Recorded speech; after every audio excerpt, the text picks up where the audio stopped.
እሺ ኦኬ።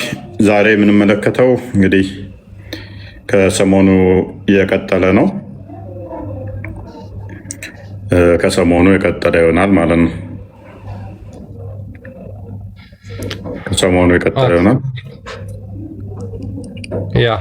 ያው ተከታታይ እንግዲህ መጽሐፍ ቅዱስ ላይ ነው እየተማማርን ያለ ነው። በተለይ ክርስቶስ ኢየሱስ ቀጥታ የተናገራቸውን ንግግሮች በመጽሐፍ ቅዱስ ውስጥ ሐዋርያቱ በዓይናቸው ያዩትን፣ በእጃቸው የዳሰሱትን፣ የተመለከቱትን፣ ከክርስቶስ ኢየሱስ የሰሙትን፣ የተማሩትን በሙሉ አስተላልፈውልን አልፈዋል ማለት ነው። ለዚህ እውነት ላዩት እውነት እንኳን ራሳቸውን እስከ መስዋዕት ድረስ አድርገው እንዳለፉ ይታወቃልና በዚህ ላይ ነው እየተማማርን ያለ ነው ማለት ነው። ዛሬም ይቀጥላል። ያው ዛሬ የምናየው ምንድን ነው? ክርስቶስ ኢየሱስ ከመሰቀሉ በፊት እንደሚሞት እንደሚሰቀል በነዛ በአይሁዶች እጅ መከራን እንደሚቀበል አስቀድሞ ከስቅለቱ በፊት ተናግሯል። እጅግ በጣም በርካታ ቦታ ክርስቶስ ኢየሱስ ይህንን በአራቱም ወንጌላት አጽንኦት በመስጠት አንዴ አይደለም፣ ሁለቴ አይደለም፣ ሶስቴ አይደለም፣ በተደጋጋሚ ተናግሯል። ስለሚቀበለው መከራ፣ ስለሞቱ፣ ስለ ትንሣኤው አስቀድሞ ለደቀ መዛሙርቱ ተናግሯል። ስለ ሕማሙ እንኳን ተናግሮ ነበር ማለት ነው እና እንግዲህ የተናገረባቸውን አጋጣሚዎች እንኳን ብንመለከት ክርስቶስ ኢየሱስ ወደ ኢየሩሳሌም ከመግባቱ ወይም ደግሞ ከመጓዙ በፊት ይህንን ነገር ተናግሮ እናገኛለን። መጽሐፍ ቅዱስ ውስጥ በደንብ እናየዋለን። እንዲሁም በገሊላ ያለ በሰዎች እጅ አልፎ እንደሚሰጥ፣ መከራ እንደሚደርስበት፣ እንደሚገደል ተናግሮ ነበር፣ በገሊላ ማለት ነው። እንዲሁም ወደ ኢየሩሳሌም እንኳን እየወጡ ያለ ለደቀ መዛሙርቱ ይህን ነገር ደግሞ ነግሯቸው ነበር። እንግዲህ ለደቀ መዛሙርቱ ይሄን ነገር በጣም ደጋግሞ የተናገረበት ምንድን ነው ብለን ከመረመርን መጽሐፍ ቅዱስን አንደኛ ክርስቶስ ኢየሱስ ራሱን ቤዛ ለማድረግ ነው የመጣው። ስለ ኃጢአታችን ሊሞት ነው የመጣው እና ይህ ደግሞ ሞቱ ደግሞ በራሱ ፍጹም ፈቃደኝነት የተመሰረተ እንደሆነ፣ ሞቱ በአጋጣሚ የመጣ እንዳልሆነ፣ ራሱ ለዓለም ድህነት ሲል በፈቃዱ የሚቀበለው መሆኑን ለማረጋገጥ ይህን ነገር ነግሯቸዋል። ሁለተኛ ደግሞ እንደዚሁ ደቀ መዛሙርቱን ለማጽናት ምንድነው ከዛ በኋላ ከሞቱ በኋላ ሞቶ እንደማይቀር እንዲሁም ደግሞ እንደሚነሳ እነሱን ለማጽናት ይህን ነገር ተናግሯል ማለት ነው። ማለትም ከትንሣኤው ጋር አብሮ ስለሆነ የተናገረው ማለት ነው እና በአራቱም ወንጌላት ይሄ ነገር ተመዝግቦ ይገኛል። ክርስቶስ ኢየሱስ ቃል በቃል እኔ ሞታለሁ፣ እሰቀላለሁ፣ በሶስተኛው ቀን እነሳለሁ ብሎ በተደጋጋሚ መጽሐፍ ቅዱስ ውስጥ ተናግሮ ተቀምጦ ተከትቦ ይገኛል ማለት ነው። እስልምና ከመጣ በኋላ ከ600 ዓመት በኋላ ሉክ እነዚህ ሁላ ክስተት ከተፈጸመ በኋላ ሙሐመድ መጥቶ ከ600 ዓመት በኋላ ይህንን ነገር ሊክድበት የሚችልበት መስፈርት አለ ወይ? ሙስሊሞች ዛሬ ይህንን እንጠይቃቸዋለን ማለት ነው እና በደንብ ለመከታተል ሞክሩ እናንተም እና ላይቫችንን ኮፒ ሊንክ ታብታብ ያደረጋችሁ ተከታተሉ።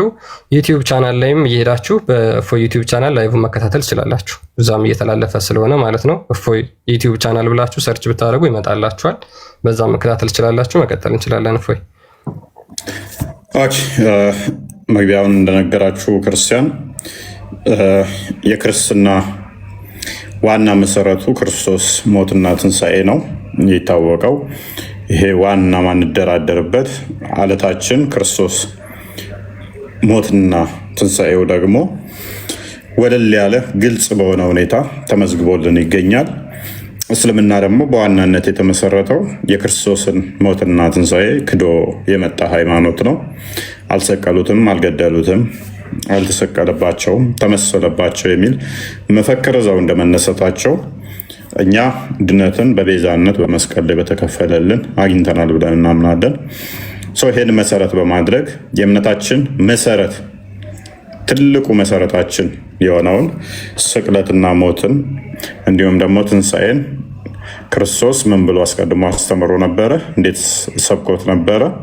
ከክርስትናው አንጻር ክርስቶስ እንዴት ስለሞቱ ምን ብሏል? ከእስልምናው አንጻርስ ዛሬ ላይ እንደሚፈክሩት እንደሚሉት ነው ወይ? ሚስጥሩ እንደዛ ነው ወይ የሚለውን በጥልቀት እናየዋለን፣ እንዳስሰዋለን። ምን ብሎ ተናግረዋል ክርስቶስ በአንደበቱ? እሰቀላለሁ ነው ያለው አልሰቀልም ነው ያለው የሚለውን የምንመለከተው ይሆናል ማለት ነው። ሰው ቶፒካችን እዚህ ላይ ይሆናል። ቃል እንኳን ደህና መጣ ብያለሁ። ቶፒካችን ይሄ ነው። ደህና ቆያችን ቦስ ክርስቲያን እርግብ ከስርም ያላችሁ ሁላችሁንም ሰላም ክርስቶስ ይብዛላችሁ። ሰላም ብያለሁ። አሜን። መልካም። ሊንኩ በጣም የደከመ ነው እና ታብታቡም እንደ መሀል ላይ እንዳያቋርጠን ሁላችሁም እስኪ ለትላንቱ ከፍ አድርጓት። ያው ቀን በቀን መናገር የለብንም ትላለህና እንደ ትላንትና 100 ሺህ ያስገቡት ኮፒ ሊንኩንም ታብታቡንም ከሚሊዮን በላይ አድርጉት። ሁላችሁም እስኪ አንድ ጊዜ በህብረት ኮሜንቱን ተውትና እንዳያቋርጠን እቺ ስራ ሁላችንም እናገልግል። እየተማራችሁ እጃችሁን ተጠቀሙበት። ቴንኪዩ ስለምታደርጉ ደግሞ ሪፖስት አድርጉት። በቃ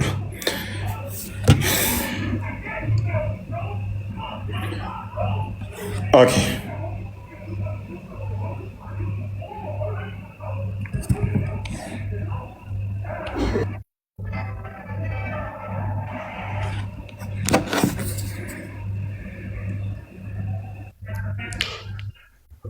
ኦኬ እሺ። ኢስላሚክ አይ ቲንክ ገብቷል መሰለኝ። ዮስቲና ሰላም ብለናል።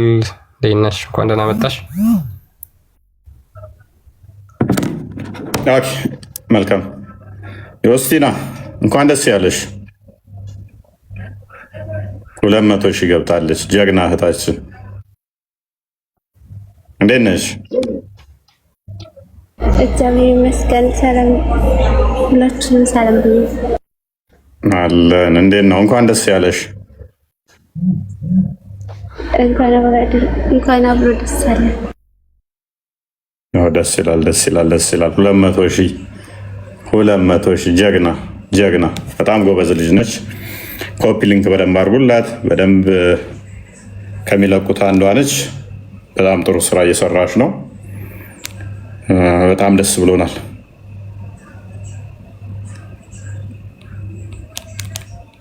አመሰግናለሁ ሁላችሁም። የመጀመሪያሽ ነው ቤት ስትገቢ?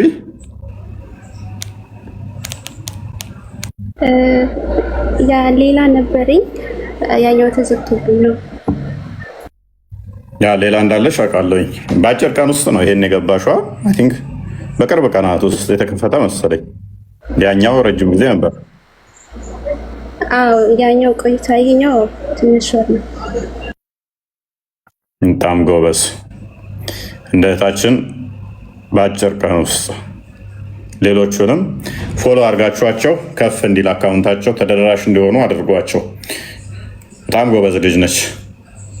አይ ቲንክ ሌላ ነበረ ወደ 20 ምናምን ሺህ ተከታይ ምናምን እምቢ ብሎሽ እንደከፈትሽ ክርስቲያን ነግሮኛል። በዚህ ቀናት ውስጥ በቅርብ መግባት በጣም ደስ ብሎናል። ስላንቺ በርቺ።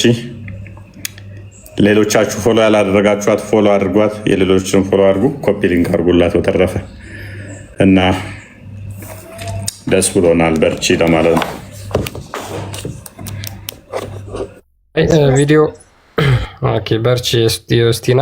ያ ሌሎችም በእርግጥ አሉ ልጆች። በተቻለ መጠን ያው ኤፍኦኤን ላይቭ ሪከርድ ተደርጎ ካያችሁ ማለት ነው እያደመጣችሁ ሪፖስት ምናምን አድርጉ፣ ላይክ አድርጉ፣ ፍሬንዳችሁም አድርጓቸው። ማለትም እንትን ማለት ትችላላችሁ፣ በዛ መከታተል ስለምትችሉ ማለት ነው። እና ሌሎችም ልጆች አሉ፣ ኮፒ ሊንክ አድርጉላቸው ቪዲዮ ስታገኙ ማለት ነው። ሌሎችም ልጆች ስላሉ ዮስቲናንም እንደዚህ ፎሎ አድርጓት፣ ፎሎ ያላደርጋችኋት። ያ ኤኒዌይስ መልሶች ወደ ቶፒኩ።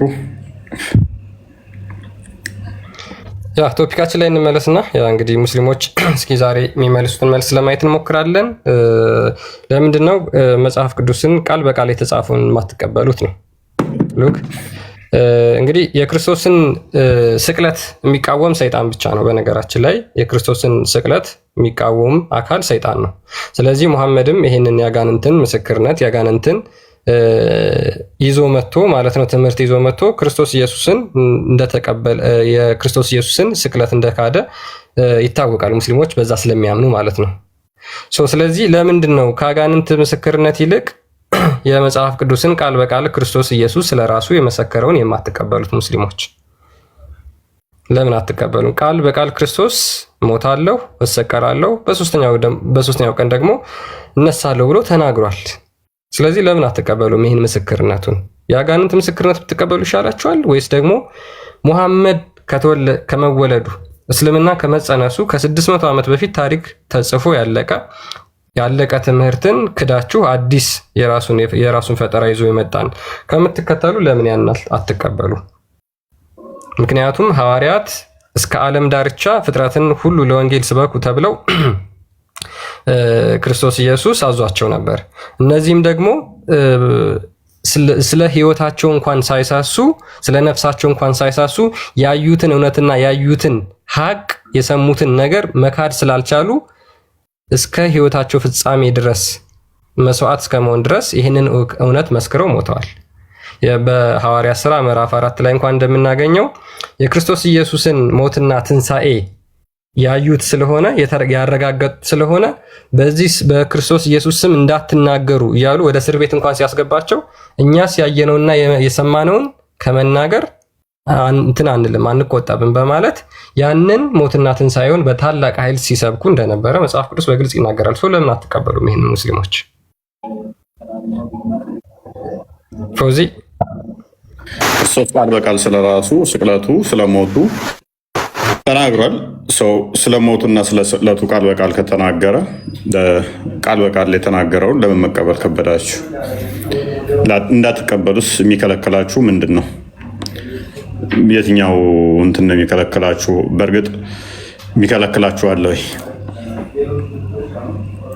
አልተሰቀለም ብላችሁ አርጊው ለማድረግ ወይንም ደግሞ አልሞተም ለማለት ማስረጃ አላችሁ ወይ? ሞቶ አልተነሳም ለማለት አርጊው የምታደርጉበት ምክንያት ሳላችሁ ወይ? ምንድን ነው እሱ ምክንያታችሁ? ምክንያቱም መጽሐፍ ቅዱስ በግልጽ ነው እንደተሰቀለ እንደሚሞት ራሱ የመጣበት ዓላማው ራሱ በደንብ አስተውሉ። ክርስቶስ የመጣበት ዓላማ ዋና ዓላማው ለመሰቀል ነው። ሰው ለመሰቀል ከመጣ አልተሰቀለም ብሎ አርጊው ማድረግ በጣም አስቸጋሪ ነው የሚያደርገው። ምክንያቱም የመጣበት ዓላማው ለመሰቀል እስከሆነ ድረስ ማለት ነው። ሞቱም በሞቱ ሊገል እስከሆነ ድረስ አልተሰቀለም ወይንም ደግሞ አልሞተም የሚለው አያስኬድም ማለት ነው። አይሁዶች አያምኑበትም። ባያምኑበትም ግን የክርስቶስን መሰቀል አይክዱም። ሮማኖች አያምኑም።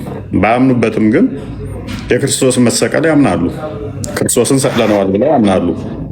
እነሱ እንደ ነቢይም አያምኑም፣ እንደ አምላክም አያምኑትም። እሱን ነቢይም ነው አምላክም ነው ብለዋል። ባያምኑም መሰቀሉን ግን አይክዱም። ምክንያቱም ፋክት እውነታ ስለሆነ። በእስልምና ውስጥ ደግሞ ይሄ ብዙ ውዥንብር አለ። ሙፈሲሮቹ በዚህ ጉዳይ ላይ ይለያያሉ። ምንም እንኳን ቁርአኑ በኢሳ ስቅለት ላይ የተለያዩትና ግራ የተጋቡት ክርስቲያኖች እንደሆኑ አድርጎ ወይንም ደግሞ በሱ ጉዳይ ላይ የተለያዩት ሙስሊሞች እንዳልሆኑ ቢያስቀምጥም በሙፈሲሮቹ ላይ በዚህ ጉዳይ ላይ ስምምነት የለም። አንዳንዶቹ ለ3 ሰዓት ተሰቅሎ ነበር ይላሉ። ከ3 ሰዓት በኋላ አላህ ወሰደው ይላሉ።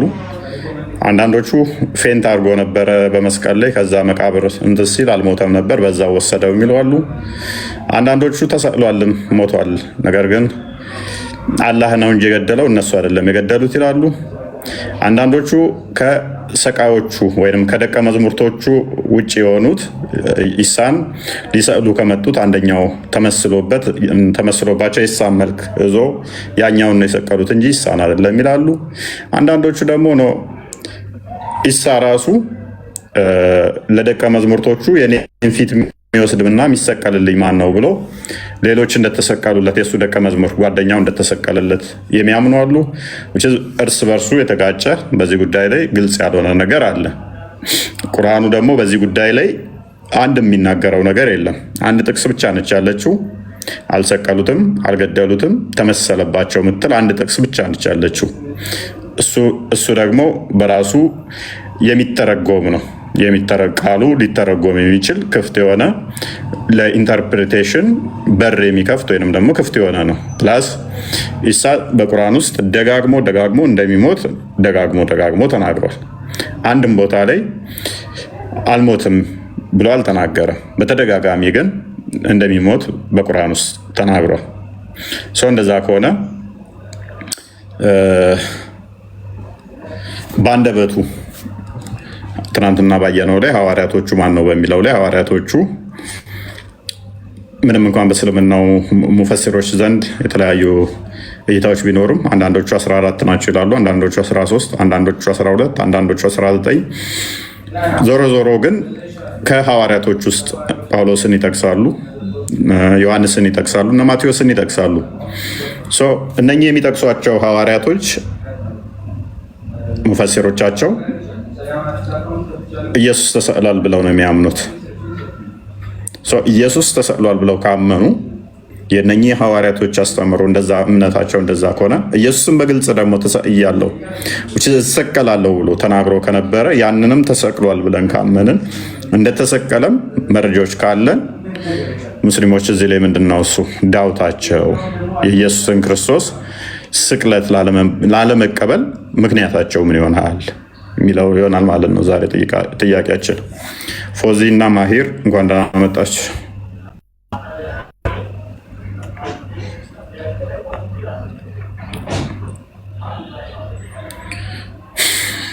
ኦኬ ሰማለኝና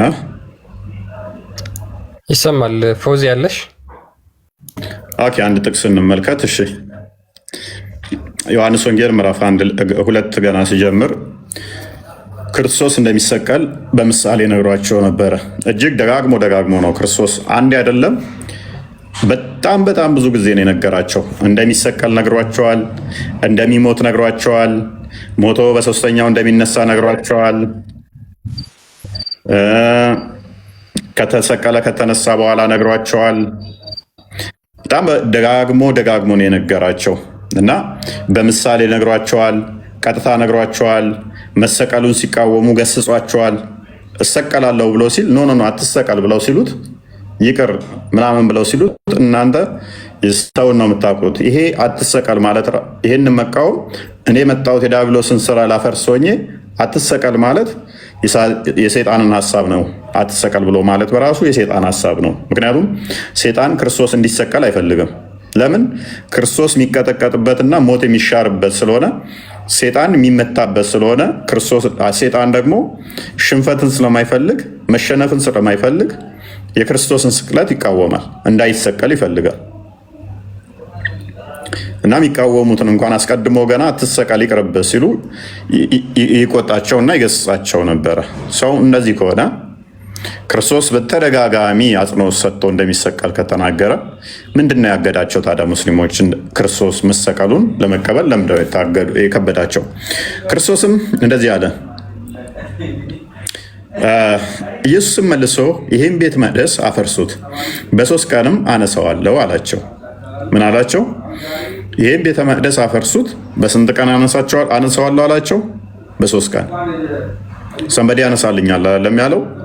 ይህን ቤተ መቅደስ አፈርሱት አነሳዋለሁ፣ በስንተኛው ቀን? በ3ኛው ቀን።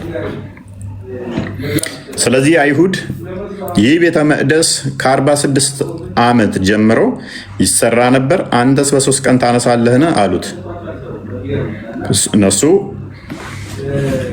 ይሄ ከ46 ዓመት ጀምሮ የሚሰራ ቤተ መቅደስ ነበር፣ አንተ በ3ኛው ዓመት ታፈርሳለህን የሚል ጥያቄ ያቀረቡለት ማለት ነው። ክርስቶስም ምን አላቸው? ስለዚህ እርሱ ግን ስለ ሰውነቱ ቤተ መቅደስ ይል ነበር ይላል። ስለምኑ ነበር የሚናገረው? ክርስቶስ ስለ ስጋው ስለ ራሱ ቤተ መቅደስ ነበር። ይሄን አፈርሱት አነሳዋለሁ፣ በስንተኛው ቀን? በ3ኛው ቀን። ስለዚህ ከሙታን ከተነሱ በኋላ ደቀ መዛሙርቱ ይህንን እንደተናገረ አሰቡና መጽሐፍና ኢየሱስን የተናገረውን ቃል አመኑ ይላል። ስለዚህ ክርስቶስ የመጣው ሊሰቀል መሆኑን አስቀድሞ እየነገራቸው ነው። ገና ይሄ ትምህርቱን ገና ዮሐንስ ወንጌል ምዕራፍ 2 ነው። ገና ትምህርቱን እንትን ባለበት ላይ የጀመረበት ላይ በደምብ ይህን ቤተ መቅደስ አፍርሱት፣ በሶስተኛ ቀን አነሳዋለሁ ብሎ እየነገራቸው ነው። እንደሚሰቀል እንደሚገደል ነገራቸው ገና ሲጀምር። ማቴዎስ ወንጌል ምዕራፍ 16 አንዴ ክፈተው፣ ቁጥር 16 ላይ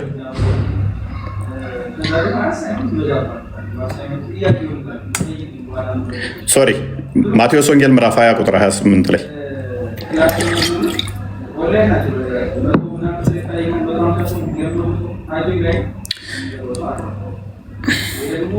እንዲሁም ክርስቶስ እንግዲህ በያዘው ስጋ ከማርያም በነሳው ስጋ መሰረት ደጋግሞ ራሱን የሰው ልጅ እያለ ይጠራል።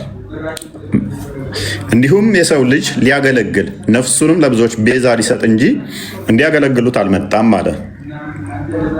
እርሱ ክርስቶስ የአብ ልጅ፣ እርሱ ክርስቶስ የሰው ልጅ የመጣሁት እንድታገለግሉኝ አይደለም፣ እኔ እናንተ ጋር የመጣሁት በስጋ የተገለጥኩት ላገለግላችሁ ነው። ምን ልል ነው የመጣሁት? ላገለግላችሁ ነው የመጣሁት። እስከምን ድረስ? ነፍሱንም ለብዙዎች ቤዛ ሊሰጥ እንጂ እንዲያገለግሉት አልመጣም። እነሱ እንዲያገለግሉት አይደለም የመጣው፣ እነሱ ሊያገለግል ነው የመጣው። እስከምን ድረስ? ነፍሱን ለእነሱ እስከ መስጠት ድረስ። ዮሐንስ ወንጌል ምዕራፍ 10 ቁጥር 17 ክፈተው፣ በደንብ አስተውሉ። ነፍሱን አሳልፎ እስከ መስጠት ድረስ ሊያገለግላቸው ነው የመጣው። ክርስቶስ የበጎቹ እረኛ ነው። መልካም እረኛ ነፍሱን ስለ በጎቹ ያኖራል። እኛ አምላካችን ጠባቂያችን ነው፣ መጋቢያችን ነው፣ ተንከባካቢያችን ነው። እና ምን ይላል? ነፍሴን ደግሞ አነሳት ዘንድ አኖራለሁና ስለዚህ አብ ይወደኛል፣ እኔ በፍቃድ ያኖራታለሁ እንጂ ከእኔ ማንም አይወስዳትም። ነፍሱን ስለ በጎቹ እንደሚያነሳት ነገረን። የመጣው ሊያገለግል እንደሆነ ነገረን። ማቴዎስ ወንጌል ምዕራፍ 16 ክፈተው። ሊያገለግለን እንደመጣ ከነገረን፣ ነፍሱን ስለ በጎቹ እንደሚያነሳ ከነገረን፣ በደንብ አስተውሉ። ነፍሱን ስለ በጎቹ የሚያነሳ ከሆነ ዋርኒንግ ምንድን ነው? ሰው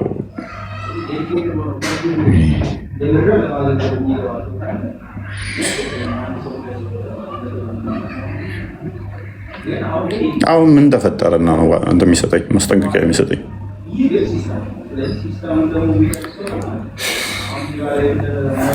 እሺ ለማንኛውም ኮፒ ሊንክ አድርጉት። እሺ ከዚያን ቀን ጀምሮ ኢየሱስ ወደ ኢየሩሳሌም ይሄድ ዘንድ ከሽማግሌዎችና ከካህናት አለቆች ከጻፍቶችም ብዙ መከራ ይቀበልና ይገደል ዘንድ መከራ እንደሚቀበል ከጻፍቶችና ከሽማግሌዎች ከካህናት አለቆች ከጻፎች ብዙ መከራን እንደሚቀበል ይገደል ዘንድ በሶስተኛው ቀን ይነሳ ዘንድ እንዲገባው አይገባውም አይደለም እንዲገባው ለደቀ መዛሙርቱ ይገልጥላቸው ጀመር። ምን ያደርግ ጀመር? ያስተምራቸው ጀመር። እገደላለሁ፣ መከራ እቀበላለሁ፣ በሶስተኛው ቀን እነሳለሁ እያለ ያስተምራቸው ጀመር። እንደሚሰቀል በደንብ ነገራቸው፣ በደንብ አስረዳቸው። ደጋግሞ ደጋግሞ ደጋግሞ ደጋግሞ ነው ይህንን ያስተማራቸው። አንድ አይደለም። ክርስቶስ የመጣበት ዓላማው ለመሰቀል ነው። ነፍሱን ስለ ብዙዎች ቤዛ ለመስጠት ነው። ደጋግሞ ይህንን ነገራቸው። ይህን ጊዜ ጴጥሮስ እንደዚህ አለ። ክርስቶስ እንደሚሰቀል መከራ እንደሚቀበል ተላልፎ እንደሚሰጥ እንደሚሞት በሶስተኛው እንደሚነሳ ሲነግረው ጴጥሮስ እንደዚህ አለ። ጴጥሮስም ወደ እርሱ ወስዶ አይሁንብህ ጌታ ሆይ ይህ ከቶ አይደረስብህ ብሎ ሊገስጸው ጀመር። ጴጥሮስ በሱ ቤት ማዘኑ ነው። ይቅርብህ ጌታ፣ አትሰቀልብን፣ አትሙት፣ ይቅር ኖ እንደዚህ አታድርግ። መከራ እቀበላለሁ፣ ወደ ኢየሩሳሌም ሄዳለሁ፣ ጻፍቶችና በፈሪሳውያን በሽማግሌዎች ፊት መከራን እቀበላለሁ፣ እሰቀላለሁ ብሎ ሲል ኖ ይቅርብህ አለ። ጴጥሮስ አይሆንብህ አለ።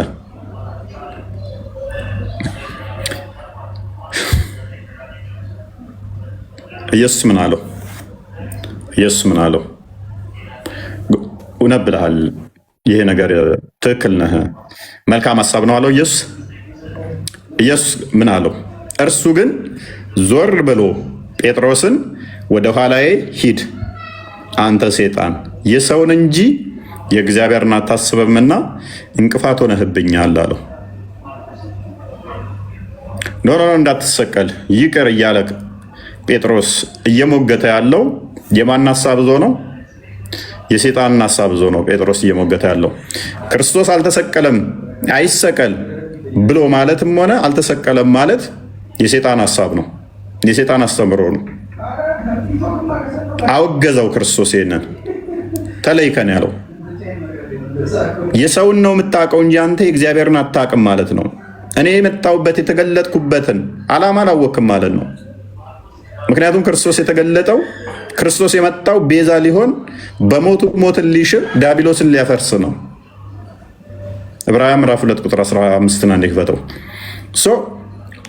ይቅርብህ ተው አትሰቀል ሲል ክርስቶስ ለምን እንደተወለደ ለምን መከራን እንደሚቀበል አልገባውም ጴጥሮስ ማለት ነው።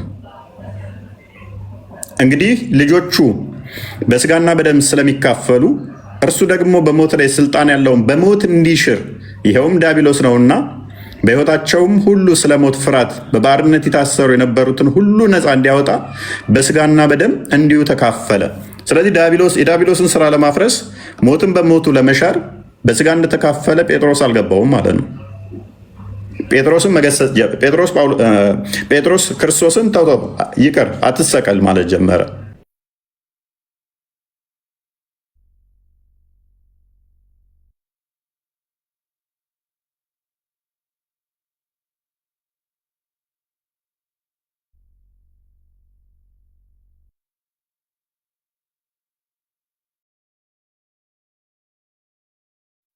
አለኝ። ኦኬ አሁን ተመልሳለሁ። ትንሽ ላግ አድርጎብህ ነበር።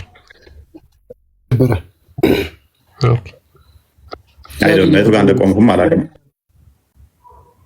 ኦኬ ቀጥልሽ ክርስ ትንሽ ላግ እያደረገበት ነው። ክርስቶስ ኢየሱስ ሲጀመር ወደ ምድር የመጣበትም ዓላማ ይሄ ነው። የሰውን ልጅ ስጋ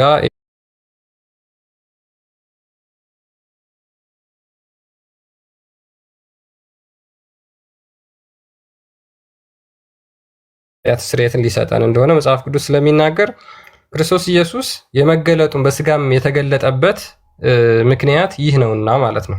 ሌላ ምንም እንትን የለውም። ከወደደን ከታላቅ ፍቅሩ የተነሳ በበደላችንና በኃጢአታችን እንኳን ሙታን በነበርንበት ጊዜ አይደለም የሚለው መጽሐፍ ቅዱስ።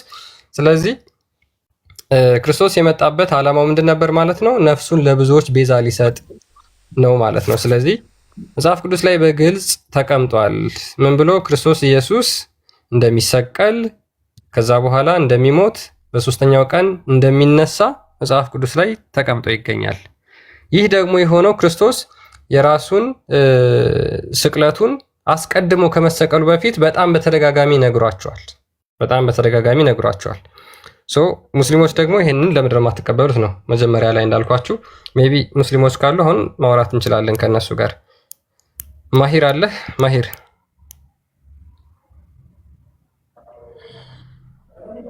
ሀሊማ አለቃ ፕሮፋይልህን ቀይር። አይ ቲንክ እሱ ይሆን ዋርኒንግ ያሰጠፍ ወይ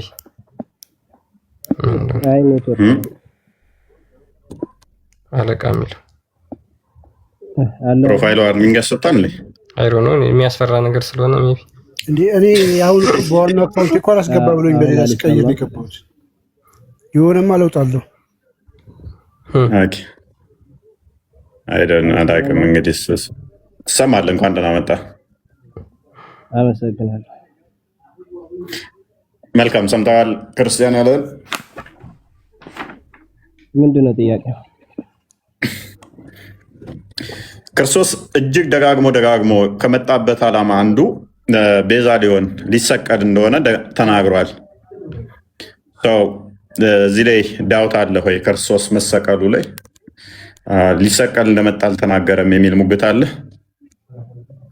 እናንተ አላችሁ ቁርአን አላህ Subhanahu Wa Ta'ala በግልጽ ትንሽ ድምፅን ከፍ ብታደርገው አሪፍ ነው። ቁርአን በግልጽ ተናግሯል። እናንተ ትንሽ ድምፅን ከፍ አድርገው። ድምፅ ማስተካከል ትችላለህ? አይ ዶንት ኖ የኔ ይሁን አለ እሱ ነው ማስተካከል የምትችል ከሆነ አለቃ አስተካክለው እስኪ። ትሰማለህ? መሰማት ግን በጣም እንትን ነው፣ ዝቅተኛ ነው ድምጽ። ወይ ሄርፎን ካረክ ወይ ደግሞ ማይክ አካባቢ በእጅ ከያዝክ አሁን ኤርፎን አጥልቃል። ኤርፎን ከሆነ ንቀለው ኤርፎኑ። ለዛ ነው በኤርፎን ይሻላል መሰለኝ። እስኪ አሁን ካልተሰማ ወጣው። ኤርፎኑን ንቀለውና ሲሞክረው። እሺ አሁን ሰማለሁ። ትሰማለህ? ትንሽ ከፍ ማድረግ ከቻልክ እሺ። መልካም ቀጥልሽ። እሱን እናንተ አላችሁት ነው ያልኩት። በቁርአን አላህ Subhanahu Ta'ala በግልጽ እንደተናገረው ወማሰቀሉ ወማሰለቡ ወላኪን ሹቢሃ ነው። አልሰቀሉትም አልገደሉትም፣ ነገር ግን ተመሰለባቸው ነው ያለው። ኦኬ የመጽሐፍ ቅዱሱ ጥቅሶች ላይ ጥያቄ አለ። ማለትም እንደሚሰቀል ግን ደጋግሞ ተናግሯል። ያው እኛ በመጽሐፍ ቅዱስ አናምንማ። ኦኬ ስለዚህ ሰንበዲ መጥቶ የራሱን ታሪክ ከጻፈ ትክክል ነው ብለህ ታምናለህ ማለት ነው። ምክንያቱም ክርስቶስ በነበረበት ሰዓት ላይ የነበሩት ደቀ መዛሙርቶቹ ክርስቶስ እሰቀላለሁ ብሎ መናገሩን ደጋግመው ጽፈዋል። ረሱል ሰለላሁ ዐለይሂ ወሰለም በተናገሩት ሐዲስ የአህሉል ኪታብ የሆኑ ሰዎች አንድ ቁርአኑን እንትኑን መጽሐፍ ቅዱስና ቁርአኑን እንጨርስ አይሻልም? ስለ እስልምና ብዙ አታውቅም እንዴ? ሙስሊሞች ቁርአንና ሐዲስን በደንብ ነው የምንቀበለው።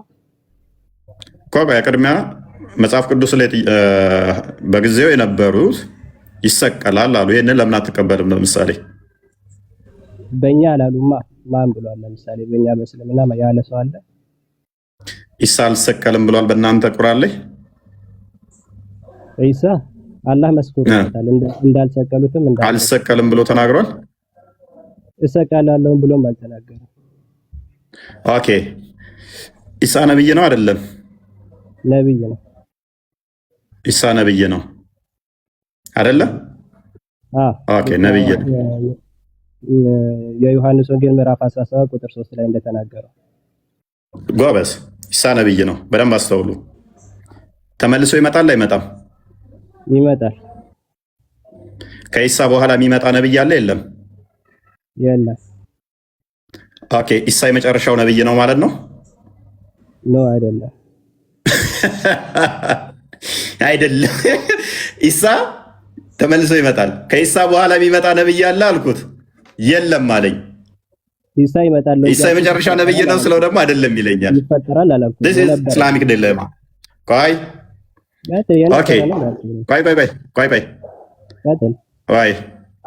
ኢሳ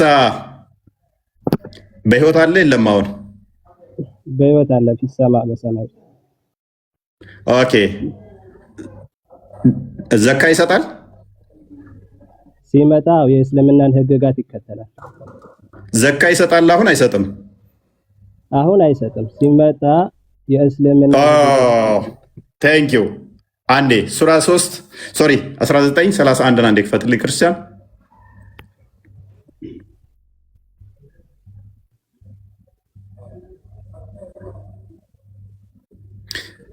ቤትም ስፍራ ብሆን ብሩክ አድርጎኛል፣ በህይወት እስካለው ድረስ ሶላትን በመስገድ ዘካን በመስጠት አዞኛል ይላል።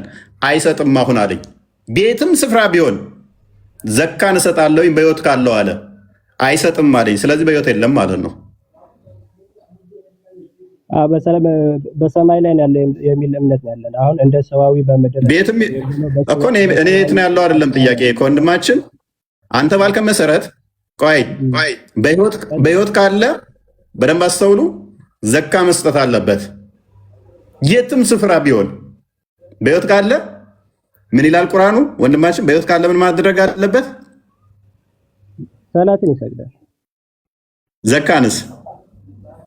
እሺ ይሰጣል አለ። ዘካን አሁን እየሰጠ ነው አይደለም? አይደለም። እናመሰግናለን። ስለዚህ በህይወት የለም። አንደኛ ኦኬ። ኢሳ ሞታለሁ ብሏል አልሞትም ብሏል?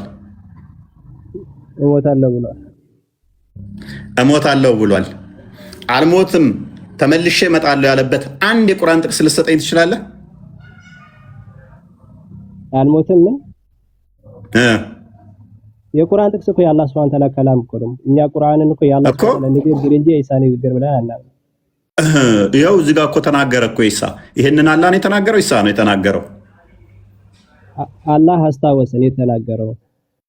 እንደዚህ ያስታወሰውን እስቲ ንገረን። አሁን የማንን ንግግር ነው ኢሳ አላህ ያስታወሰ?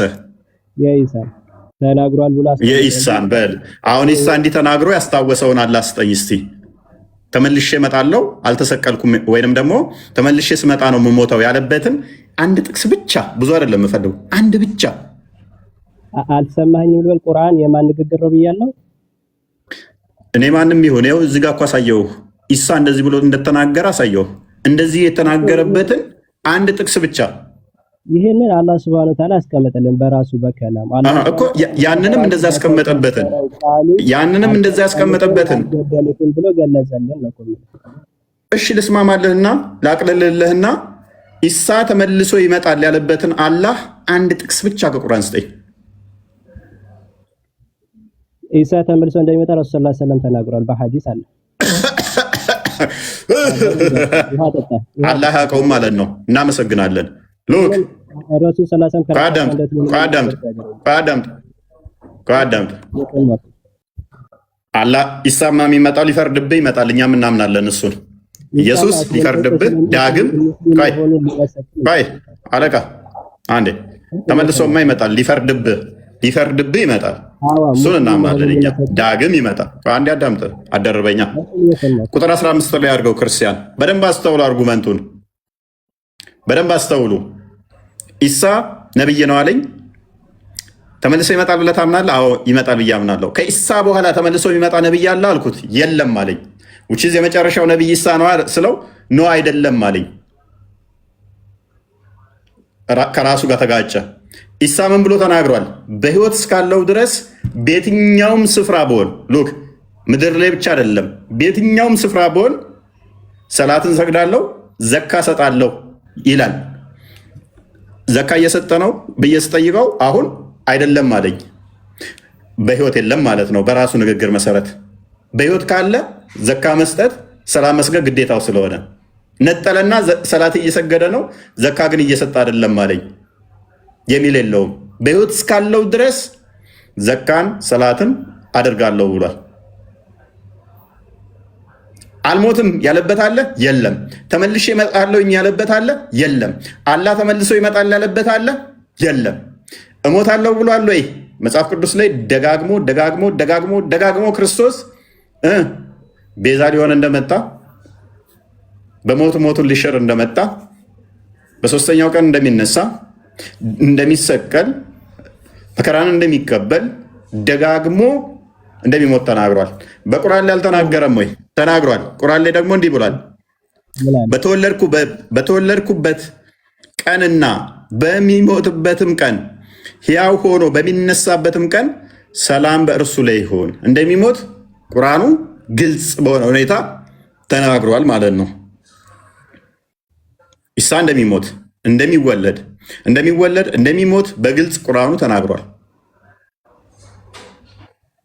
ስለዚህ ቁርአኑ ላይ በግልጽ ተናግሯል፣ መጽሐፍ ቅዱሳችን ላይም ደግሞ በግልጽ ተናግሯል። ወንድማችን አሁን አርጉመንቱ ምንድነው? እሱ ቁርአን ያላለውን እነ አይሻን ምናምን ነገር እና አቡ ሁረይራ ያወሩትን ሊነግረን ማለት ነው። እነሱ ነብይም አይደሉም፣ ኢቭን ቁርአን ማያውቃቸውም። እስልምና በሁለቱም መረጃ እንደሚሄድ ታውቃለህ። ኦኬ፣ በሁለቱም መረጃ ይሄዳል። መልካም፣ በደንብ አስተውል። ይሄ አሁን የሞተ ነው የሞተ አይደለም። ይሄ እንደዚህ ተብሎ የተነገረበት በተወለድኩበት ቀንና በሚሞትበት ቀን ሕያው ሆኖ በሚነሳበት ቀን ሰላም በእርሱ ላይ ይሁን ይላል። ለሞተ ሰው ነው የተነገረው ወይንስ በሕይወት ላለ? ጎበዝ። ቆይ ይሄ አሁን በሕይወት ላለ አካል ነው እንደዚህ ተብሎ የሚነገረው ወይንስ ሞቶ ላለፈ አካል ነው? ሞቶ ላለፈ። ታዲያ ምን ችግር አለ? ሞቶ ላለፈ ነው። አዎ ረሱል ላይ ሰለላሁ ዐለይሂ ወሰለም ኖ ይሄ እኮ ስለ ሙሐመድ አይደለም። ይሄ ለሞት አካል ነው የሚነገረው ወይንስ በህይወት ላለ አካል? በህይወት ላለ አካል ነው። በመሞትበት እኮ ነው። ገናኛ ሞታል የሚል እምነት የለንም። ኦኬ ይሄ ስለዚህ ይሄ ገና ላልሞት አካል ነው አይደል እንደዚህ ተብሎ የሚነገረው? ያህያ ሞቷል አልሞተም? ያህያ ሙፈሲሮቹ በአራተኛው ሰማይ ላይ ያህያ ሞታለሽ። ያህያ ሞታል። እሺ ቁጥር 33 አድርገው አሁን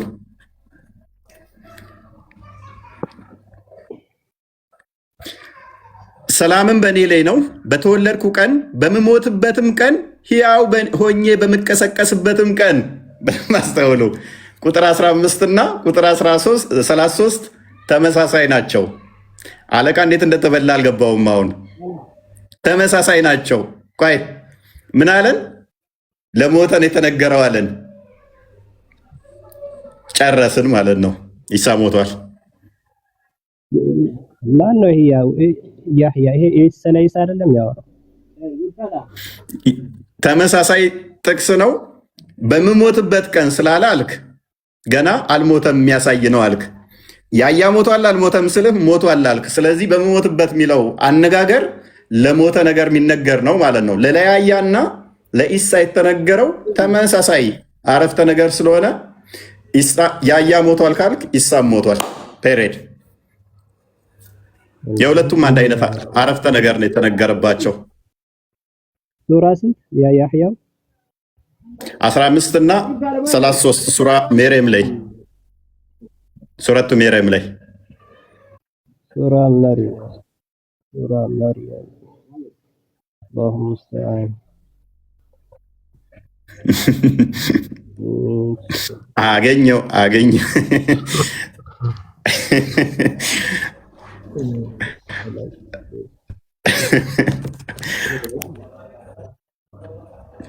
እኔስ ቀጥል ክርስቲያን።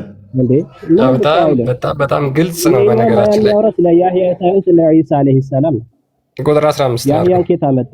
ቁጥር 15 አድርገው አንቀጽ 15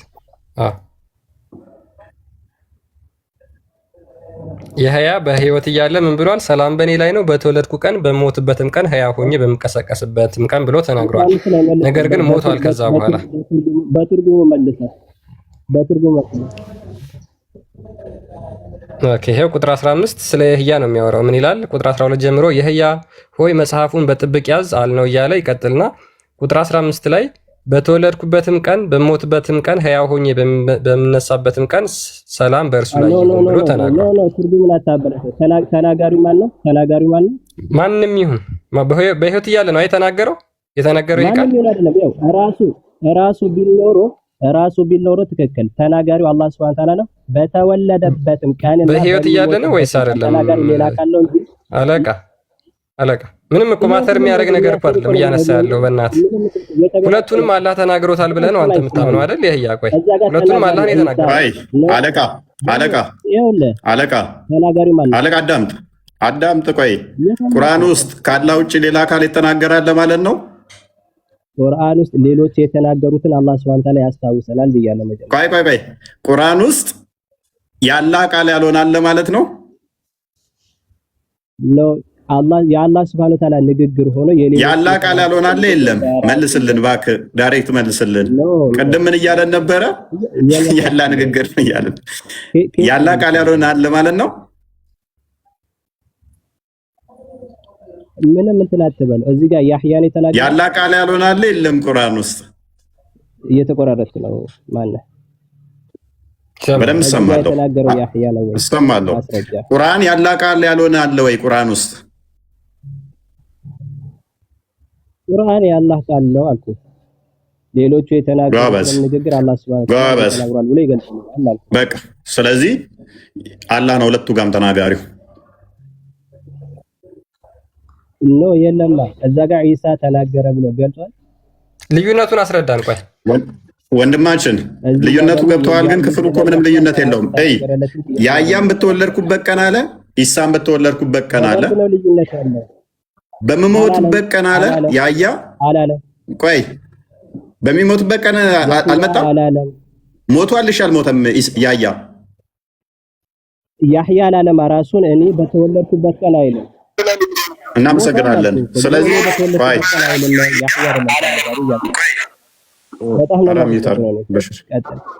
በጣም እናመሰግናለን። ቁርአን ውስጥ አላህ ያልተናገራቸው ፍጡር የተናገራቸው አሉ። እናመሰግናለን። እስማማለሁ። እኛም እያልን ያለነው አንድም ይሄንን ነው።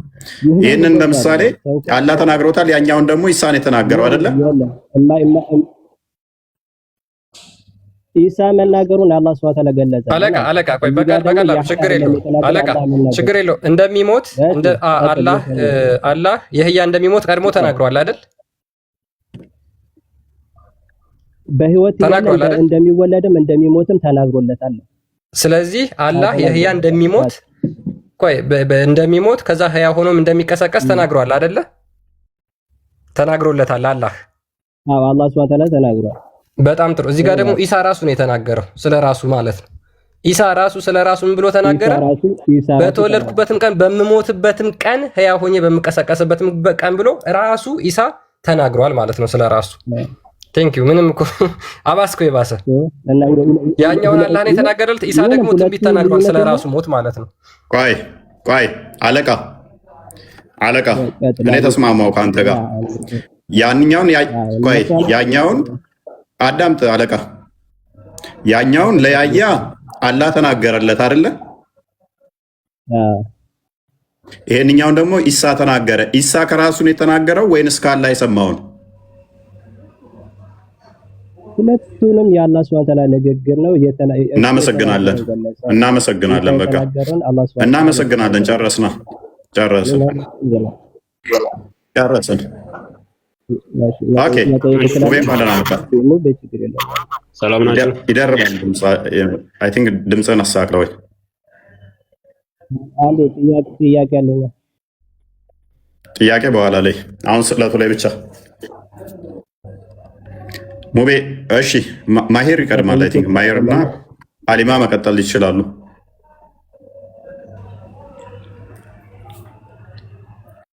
ሰላም፣ እንዴት ናችሁ? ሰላም ይመስገነው።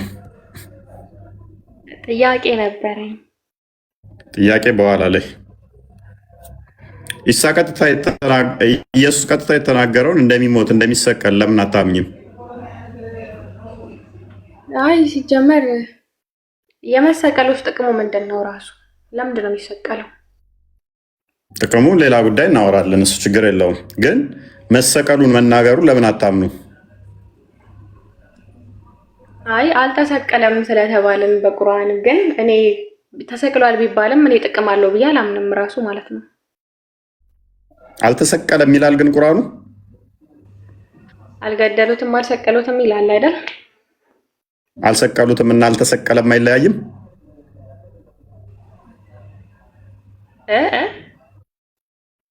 አልሰቀሉትም አልገደሉትም እና አልተሰቀለም ልዩነት አለው የለውም?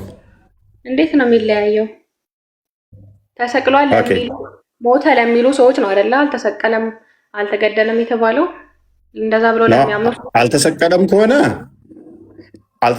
ከሆነ ከና አልተሰቀለም ሊሆን ይችላል እሱ ላይ ሲሆን፣ አልሰቀሉትም ሲሆን ግን ሰቀልን የሚሉት አካላት ስፔሲፊክ አካላቶች እናንተ እንዳላችሁት አይደለም ለማለት ሊሆን ይችላል። ለምሳሌ አልገደሉትም ጫላ የሚባለውን የሆኑ አካላት መጥተው ገለነዋል ቢሉ አይ አልገደላችሁትም ቢባል ያ ሰውዬ ግን በሌሎች ደግሞ ተገድሎ ሊሆን ይችላል። እንዴ አልተገደለም ከተባለ እኮ አልተገደለም። ምንድነው ልዩነቱ ራሱ? እንዴ በጣም ታወሳስባለህ እንዴ እያልኩሽ ያለው ገዳዮቹ እናንተ አይደላችሁ። ለምሳሌ እሺ ሱራ 8 17 አንዴ ክፈትልኝ ክርስቲያን። ይሄንን እስቲ አንድ ያስረጅኝ። ለምን መጽሐፍ ቅዱስ ላይ አልጠየቅህም? እፎይ እኔ ጥያቄ ልጠይቅ ነው የገባሁት። ትጠይቂያለሽ። ይሄን ክፍል አንብቢው እስቲ። እኔ ያልኩሽ አሁን ምሳሌ የሰጠሁሽ ይኸው ቁርአንሽ ላይ ያለ ነው።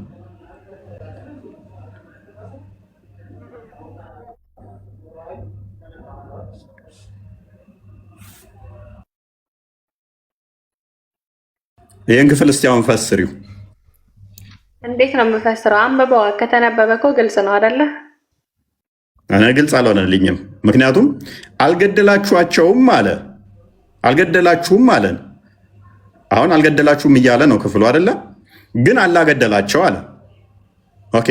ስለዚህ እንደዚህ ከሆነ እነሱ ነፃ ናቸው፣ ምንም እጃቸው እዛ ነገር ውስጥ የለም ብለን ስናስብ ጭብጥን አፈር በወረወረ ጊዜ አንተ አልወረወርክም አለ።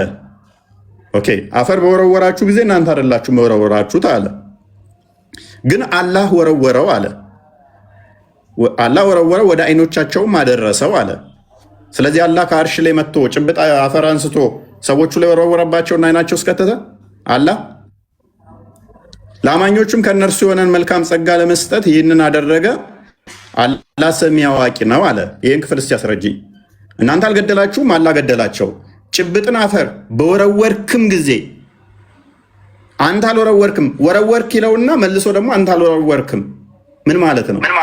ኦኬ እኔ ጭብጥን ወረወርኩኝ ገደልኩ ስል ነው አንተ አይደለም የገደልከው፣ አላህ ነው የገደለው። ጭብጥ አፈር አንተ ነው የወረወርኩና አይናቸውን የመታው። ኖ አንተ ግን አይደለም የመታው፣ አላህ ነው የመታው። ይህን ክፍል አስረጅኝ እስኪ። እኔ አላስረዳም፣ ጥያቄ ልጠይቅ ነው የገባሁት። ግን አልገደላችኋቸውም ሲል እነማንን ነው እንደዚህ እያለ ያለው? ለእነማን ነው የተናገረ ያለው? ምን ስለምንድን ነው የሚያወራው? ስለ ሙሐመድ እና ተከታዮቹ በጦርነት ላይ በነበረ ጊዜ። ምን አገናኘውን ከዛ ጋር? በደንብ ይገናኛል። ኢሳንም አልገደሉም ሲል በተመሳሳይ እኔ ነኝ እንጂ የምገለው በእናንተ ኃይል በእናንተ አቅም አይደለም እያላቸው ነው። ሰቀልን አላችሁ እንጂ እናንተ አልሰቀላችሁትም ነው። እኔ ነኝ የሰቀልኩት ነው። የሚገለው አምላክ አይደለም። እናንተ ገለናል ብላችሁ ትላላችሁ። ቆይ እናንተ ገለናል ትላላችሁ፣ አልገደላችሁትም። መግደል የምችለው እኔ ነኝ ነው። እነሱ እኮ ድንጋይ አንስተው ወርውረዋል፣ አፈር ወርውረው እኮ አይናቸውን መጥተዋል እነኛ።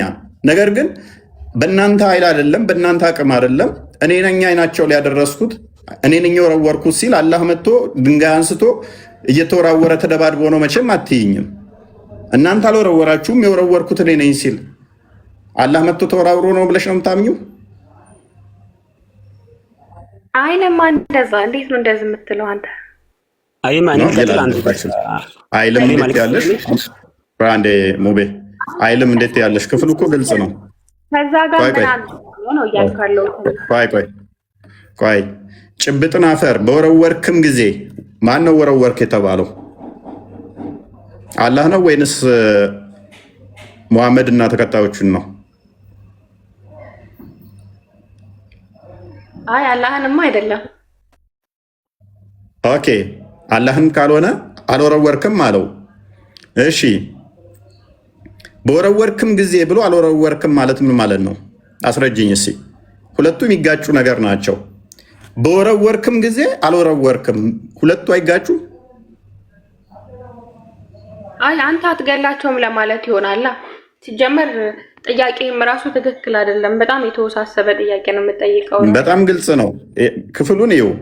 በወረወርሽም ጊዜ አልወረወርሽም ብልሽ ምን ማለት ነው? አንቺ በወረወርሽ ጊዜ ድንጋይ አልወረወርሽም ብልሽ ምን ማለት ነው? ሁለቱም የሚጋጩ ናቸው። እነኝን አስማሚልኝ። እሺ አቅም የለሽም ፕሊስ። አለቃ ጣልቃ ትግባ። ምን አልሽ? ቀጥልሽ ጠይቀኝ እንደገና። ድንጋይ በወረወርሽ ጊዜ አልወረወርሽም ተብለሽ ከተባልሽ ምን ማለት ነው? በወረወርሽም ጊዜ አልወረወርሽም ማለት እኔ እንጃ አላውቅም። እሺ አልገደልሻቸውም አላገደለስ ብል እኮ እኔ አልገደልኳቸውም እሱ ገድሏቸዋል ማለት ነው። አገልጽ እኮ ነው እንዴ? ምንድን ነው የምጠይቀኝ? አንቺ አልወረወርሽም ግን ድንጋዩን እኮ እኔ በወረውርም እኮ እኔ አልገላቸውም። አላህ ነው አይደለም የሚገላቸው፣ ግን ለዛ ሰበብ ሊሆን ይችላል እኔ ማለት ነው። ሰበብ ሊሆን ይችላል። አልገደሉትም አልሰቀሉትም የሚለውም ገዳዩ አላህ ነው እናንተ አይደላችሁም ከሚል አንጻር የተነገረ ነው። ከዚህ ጥቅስ ውጭ የሌለውም ለዛ ነው። እኛም እያልን ያለ ነው። እነኛ ሰዎቹ ገለናል ብለው ሲፎክሩ እናንተ ገዳይ አይደላችሁም፣ ገዳዩ አላህ ነው። እነኚህ ሰዎች ወርውረው አልወረወሩም የተባሉት ምክንያት በእናንተ አቅም አይደለም። እነኛም ሰቅለናል ቢሉም አልሰቀላችሁም፣ የእናንተ አቅም አይደለም። ልቀጥል ፎይ ትጨርስ። አሊማ ተቃርነዋለሽ እዚህ ላይ? አይ ልጠይቅህ እኔ ጥያቄ መጨረሻ ላይ አሁን ስቅለቱ ላይ ብቻ እኮ ስለ ስቅለቱ እኮ ነው። አስረዳኝ ስለ ስቅለቱ። ኦኬ እንደሚሰቀል የተናገረውን ታምኝበታለሽ አታምኝበትም? እኔ አላምንም። እኔ ቢሰቀልም ባይሰቀልም ጥቅም የለውም እያልኩ ነው። እኔ ቁርአን ላይ ራሱ እንደተሰቀለ ቢቀመጥ ራሱ እዚህ ተሰቅሏል ራሱ ቢል እኔ ለእኔ ማለት እናንተ ተሰቀለልን የምትሉት አሁን ለኃጢአታችሁ ነው አይደለ? እኔ እንደዛ አላምንም፣ አልቀበልም። እንደዛ ቢል ራሱ ለምን አትቀበዩ? ለምንድን ነው የሚሰቀለው? እሱ ተሰቅሎ ነው እንዴ የምድነው? ኦኬ መሰቀሉ ላንቺ ጤናማ አይደለም ብለሽ ነው የምታምኚው? ማለት ለመዳን ይሄ አስፈላጊ አይደለም ብለሽ ነው የምታምኚው? አይ እንዴት አምላክ ይሰቀላል? አዎ አምላክ ለኔ ብሎ አይሰቀልም። አምላክ ላንቺ ብሎ ግን በየቀኑ ለሊት ወደ ቅርቢቱ ሰማይ ይመጣል አይደለ? እኔ ስላንተ እኮ ነው የጠየኩት አሊማዬ። በየቀኑ ግን ከምሽቱ ለሊት ካርሽ ላይ በየቀኑ ለሊት ይመላለሳል። አንድ ቀን አይደለም።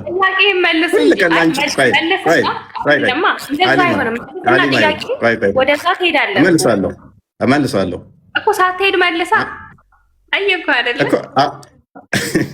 እኔስ ክርስቶስ መሰቀሉ ለቤዛነት ነው፣ ሊያገለግለን መጥቷል። እሱን እናምናለን እኛ። ይሄንን ደግሞ የምናፍርበትም ሳይሆን እጅግ አምላክ ለፍጡራኑ ካሳየው ፍቅሩን የገለጸበት አንድያ ልጁን እስከ ሞት ድረስ መስጠት ነው። ፍቅሩን የገለጸበት ሮሜ ምዕራፍ 5 ነው 6 ላይ አንዴ ቼክ አድርግልኝ ክርስቲያን። ፍቅር ምን ያህል እንደሆነ ጠላቶች እንኳን ሳለን እንዴት እንደወደደን ሐዋርያው ቅዱስ ጳውሎስ ሮሜ 6 ላይ አንዴ ቼክ አድርገው 5 ነው። ኦኬ ቁጥር 6 አካባቢ ኦኬ ከቁጥር 6 አካባቢ ገና ደካሞች ሳለን ክርስቶስ ዘመኑ ሲደርስ ስለ ኃጢአተኞች ሞቷልና። ስለምን? ስለ ኃጢአተኞች ሞቷልና። ስለ ጽድቅ የሚሞት በጭንቅ ይገኝ ይሆናል። በጣም ስለምንወደው ሰው፣ በጣም ስለምናፈቅራት ወይንም ስለምታፈቅረው ሴት ነፍሴን ሰጣለሁ ልትል ትችላለች፣ ሊል ይችላል። በጭንቅ እሱ ስለምጠሉት ሰውስ ነፍሱም ይሰጣል። ስለ ጻድቅ የሚሞት በጭንቅ ይገኛል። ስለ ቸር ሰው ግን ሊሞት እንኳ የሚደፈር ምናልባት ይገኝ ይሆን? ነገር ግን ገና ኃጢአተኞች ሳለን ከክርስቶስ ጋር ተጣልተን ከእግዚአብሔር ጋር ርቀን ሳለን ክርስቶስ ስለኛ ሞቷልና እግዚአብሔር ለኛ ያለው የራሱን ፍቅር ያስረዳል። ይልቁንስ እንግዲህ አሁን በደሙ ከጸደቅን በእርሱ ከቁጣው እንድናለን። ጠላቶች ሳለን ከእግዚአብሔር ጋር በልጁ ሞት ከታረቅን ይልቁንም ከታረቅን በኋላ በሕይወቱ እንድናለን። ስለዚህ ክርስቶስ የመጣው ሞትን በሞቱ ሊሽር ሕይወቱን ሊሰጠን ነው። ለዚህ ነው በእርሱ የሚያምን የዘላለም ሕይወት እንዲኖረው እንጂ እንዳይጠፋ እግዚአብሔር አንድያ ልጁን እስኪሰጥ ድረስ ዓለሙን እንዲሁ ምን ብሎታል? ወዷልና ይላል። እግዚአብሔር ፍቅር ነው፣ ፍቅር የሌለው እግዚአብሔርን አያውቅም ይላል። ዮሐንስ ወንጌል ምዕራፍ 3 ቁጥር 16 ላይ፣ አንደኛ ዮሐንስ ምዕራፍ 4 ቁጥር 8 እና ቁጥር 16 ላይ ይሄንን ክፍሎች ታገኛላችሁ። ስለዚህ እግዚአብሔር ፍቅሩን የገለጸበት ለፍጡራኑ አጥፍተው እንኳን የባሪያን መልክ ይዞ ማንኛውም ፍጡር ከፍጡራን ውስጥ በሰው ልክ የተካከለ በሰው ልክ በክብር የተፈጠረ የለም። ያ አክብሮ የሰራው የሰው ልጅ ጥፋት አጠፋ፣ ወደቀ። ነገር ግን እግዚአብሔር እውነተኛ ፈራጅ ስለሆነ ሞትን ፈረደበት። ሞቶ እንዳይቀር ደግሞ ይቅር ባይ ፍቅር አምላክ ነውና ሰው ልጅ እግዚአብሔር መሆን ሽቶ ቢወድቅም ቢሞትም ዲያብሎስ ነግሶበት ሞት አስሮት እንዳይቀር ሞትን በሞት ለመሻር ያ የሰው ልጅ የናፈቀውን እግዚአብሔር መሆን ማይችለውን ክርስቶስ በስጋ የባሪያን መልክ ይዞ በስጋው ተገልጦ ፊልጵስዩስ ምዕራፍ 2 ቁጥር 5-8 እንደሚናገረው ያ በእግዚአብሔር መልክ ሲኖር የነበረው የባሪያን መልክ ይዞ እንዲሁም እስከ መስቀል ድረስ ታዞ ሞቱን በሞቱ ሻረው፣ ህይወቱን ሰጠን። ህይወቱ ምን አለን? ዮሐንስ ወንጌል ምዕራፍ 10 ቁጥር 17 ላይ እንደሚናገረው ነፍሴን ስለ በጎቹ እንደሚያኖር እንደሚሰጥ ይነግረናል። 17 አንዴ ክፈተው። ነፍሴን ደግሞ አነሳት ዘንድ አኖራለሁና ስለዚህ አብ ይወደኛል አለ። ድምፁን በጎቹ እንደሚሰሙት ቁጥር 16 አድርገው ለበጎቹ ሲል ነፍሱን ይህን እንደሚያደርግ ከዚህም በረት ያልሆኑ ሌሎች በጎች አሉኝ፣ እነርሱ ደግሞ ላመጣ ይገባኛል። ድምፄን ይሰማሉ፣ አንድም መንጋ ይሆናሉ፣ እረኛውም አንድ። የነፍሳችን ጠባቂ፣ የዓለሙ እረኛ፣ የዓለሙ ጠባቂ።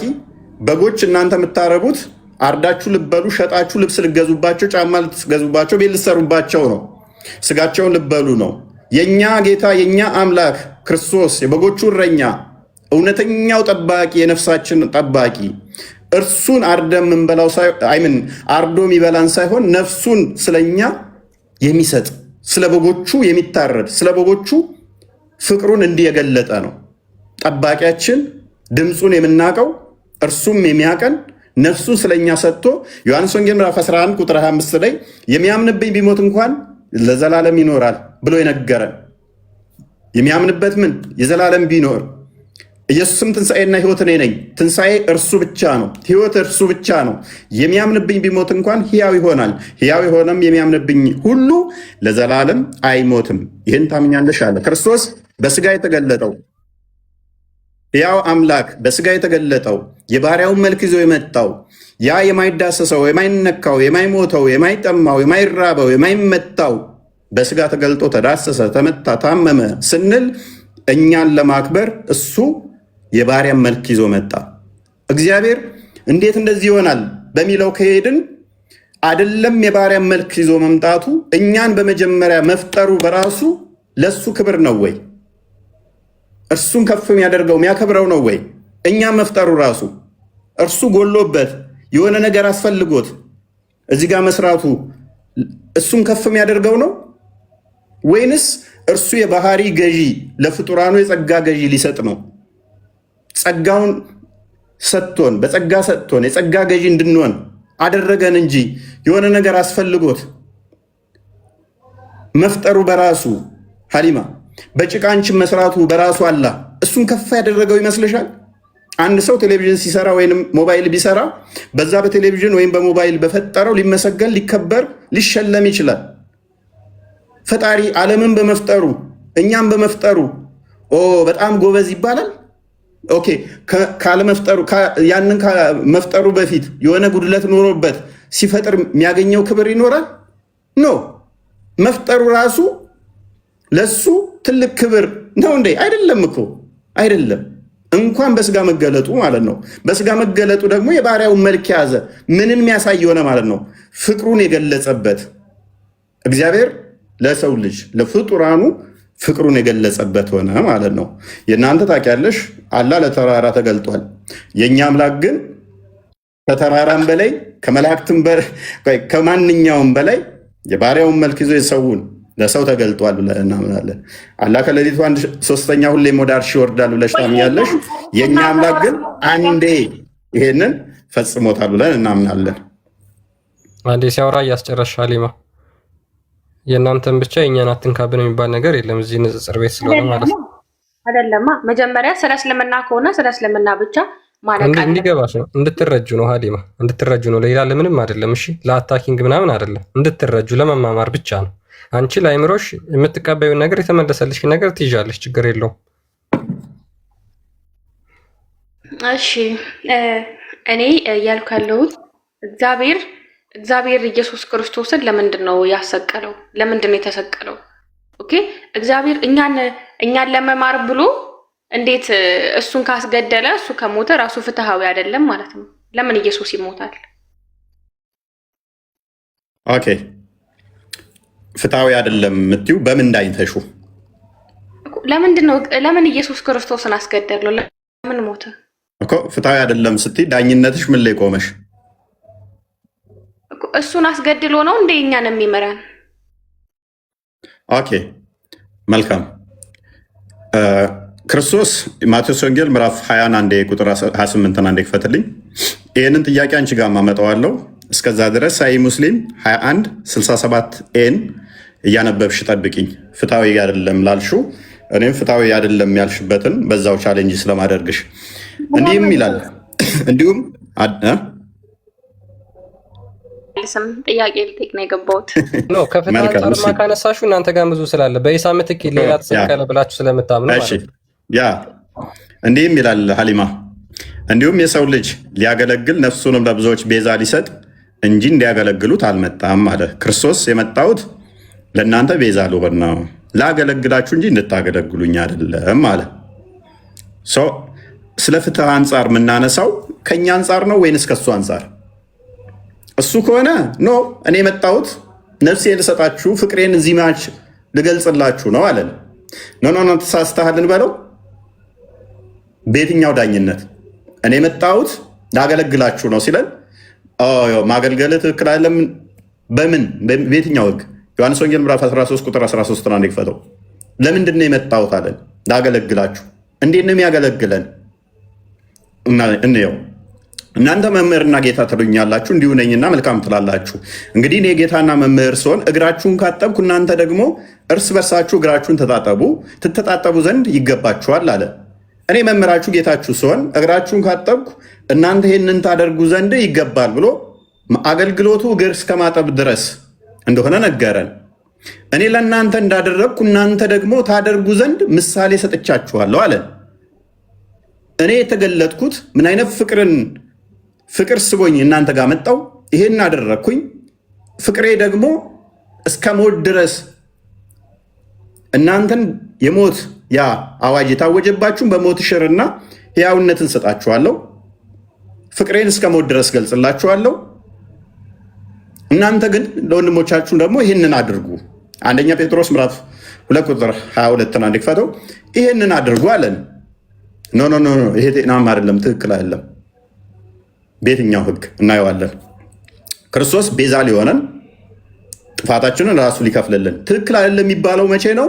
እና በግድ እኛ ብንለው እና አድርግ ብለን እኛ ብንሆን አዛዦቹ አንቺ ያልሺው ትክክል ይሆናል። ሰንበዲ ሳይፈልግ ና እንዲህ ተቀጣልኝ መቀጣት አለብህ ብለን እኛ ብንሆን እሱን ያዘዝ ነው። ያለ ፍላጎቱ ቢሆን ያለ ፍቃዱ ቢሆን እሱ ሳይፈቅድ እሱ ሳያፈቅር ቢሆን አንቺ ያልሺው ትክክል ነሽ።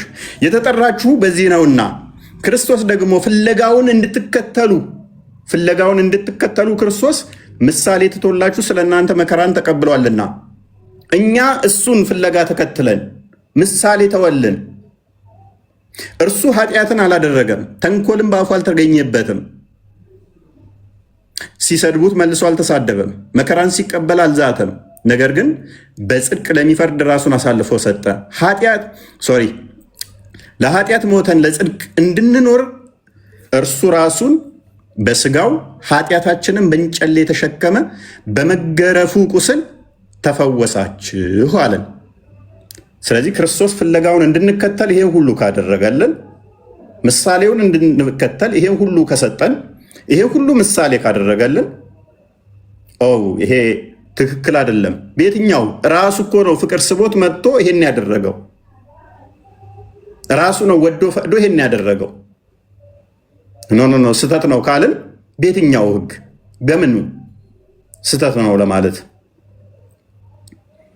ነገር ግን እግዚአብሔር በምህረቱ ባለጸጋ ስለሆነ ከወደደን ከትልቅ ፍቅሩ የተነሳ በበደላችን ሙታን እንኳ በሆን ጊዜ ከክርስቶስ ጋር ህይወትን ሰጠን፣ በጸጋ ድናችኋልና ይላል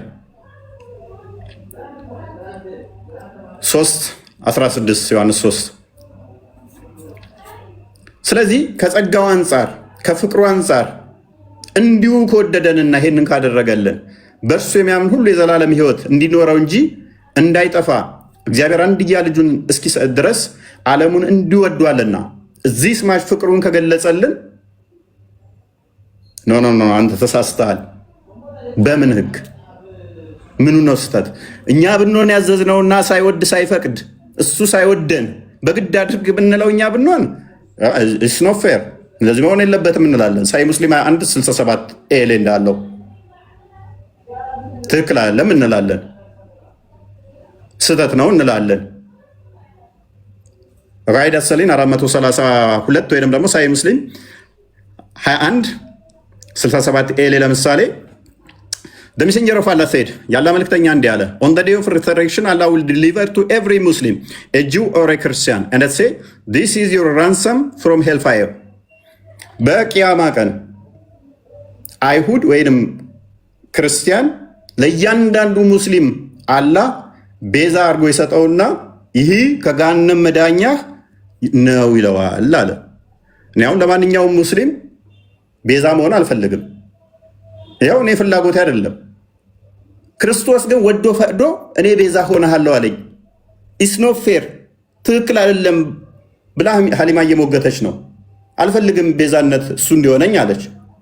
ነገር ግን አላህ ደግሞ ምንድን ነው በቂያማ ቀን ለእያንዳንድሽ ሙስሊም አንድ አይሁድ ወይም ክርስቲያን ቤዛ ይሆንሻል ያለ ፍላጎቴ በግዴታ ማለት ነው። መሆን አልፈልግም እኔ ግን ክርስቶስ ግን ወዶ ፈቅዶ ቤዛ ልሁናችሁ አለ። የትኛው ነው ሴንስ የሚሰጠው? የትኛው ሴንስ የሚሰጠው? ለማወራው ላይ ልጠይቅህ አልገባኝም። አንድ ጥያቄ ልጠይቅህና ይበቃኛል። ኢየሱስ ክርስቶስ በራሱ ነው የተነሳው? ማለት ከሞት ሲነሳ ማለት ነው በራሱ ነው የተነሳው? በራሱ ነው የተነሳው። ያ በራሱ ነው የተነሳው። ሲንስ በራሱ ነው የተነሳው ማለት መንፈስ ቅዱስ ማስነሳው ቢባል አብ ማስነሳው ቢባል ችግር የለውም። በራሱም ተነስቷል። አንዲት ፍቃድ አንዲት ስልጣን ስላለ ለአብም ቢነገር ለወልድም ቢነገር ለመንፈስ ቅዱስም ቢነገር ችግር የለውም። ሮሜ ምዕራፍ 11 ላይ መንፈስ ቅዱስ እንዳስነሳው ይናገራል። ዮሐንስ ወንጌል ምዕራፍ 2 ላይ አብ ራሱ ወልድ ራሱ እንደሚነሳ ይናገራል። ሐዋርያት ሥራ ምዕራፍ 2 ላይ አብ እንዳስነሳው ይናገራል። ስለዚህ አንዲት ፍቃድ አንዲት ስልጣን ስላለ በአብም ቢነገር በወልድም ቢነገር ችግር የለውም። ምን ላይ ነው ወልድ ራሱን እንደሚያነሳ የተነገረው?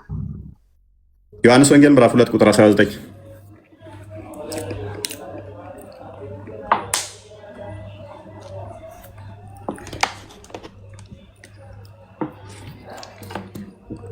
ኢየሱስ መልሶ ይህን ቤተ መቅደስ አፈርሱት፣ በሶስተኛው ቀንም አነሳዋለሁ አላቸው። ምን አላቸው እህታችን?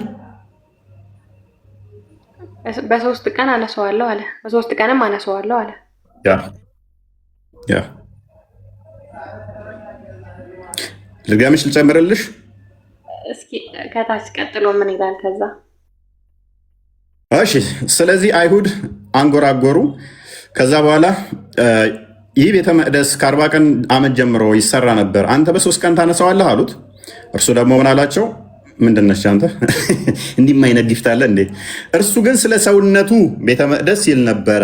ስለዚህ ከሙታን ከተነሳ በኋላ ደቀ መዛሙርቱ ይሄንን እንደተናገረ አሰቡና መጻሕፍትንና ኢየሱስ የተናገረውን ቃል አመኑ። ታምኛለሽ? አንቺስ? እመኝ። ያው አነሳዋለሁ አለ። አነሳ። ማመኑ ሌላ ነው። እሺ፣ ማመኑ ሌላ ነው። ዝም ብሎ መረጃ ብቻ አስቸጋሪ ነው። ይበቃሻል። ወደ ቶፒኩ መልሰው። ክርስቲያን አንዴ አይታመንም፣ በአንዴ ዝም ተብሎ ይታመናል።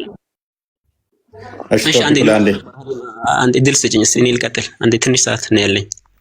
ኦኬ፣ እሺ፣ ትቀጥላለህ። አንድ ጥያቄ ብጠይቃት ደስ ይለኛል። እዚሁ ላይ ከቤዛነት ጋር በተያያዘ ሀሊማዬ እንዴት ነሽ? ግን ደህና ነሽ? ጠፍተሻል። ቃል እንዴት ነው? አለን፣ እግዚአብሔር ይመስገን። የክርስቶስ ቤዛነትን አልቀበልም ብለሻል። ለአንቺ ሲል ደግሞ ሀጀረል አስዋድ ጥቁሩ ድንጋይ ደግሞ ከወተት የነጻ ነጭ ነበር እና የእናንተን ኃጢአት ተሸክሞ ነው የጠቆረው። አንቺ አሁን ሄደሽ ብትነኪው የእውነትን የልብሽን አውቆ፣ እንግዲህ የልብን የሚያውቀው ፈጣሪ ብቻ ነው። የእውነት የለካውን ለይቶ ኃጢአትሽን ይሸከምልሻል። አሁን እንደተወለደ ሕፃን ልጅ ንጹሕ ትሆኛለሽ ይባላል።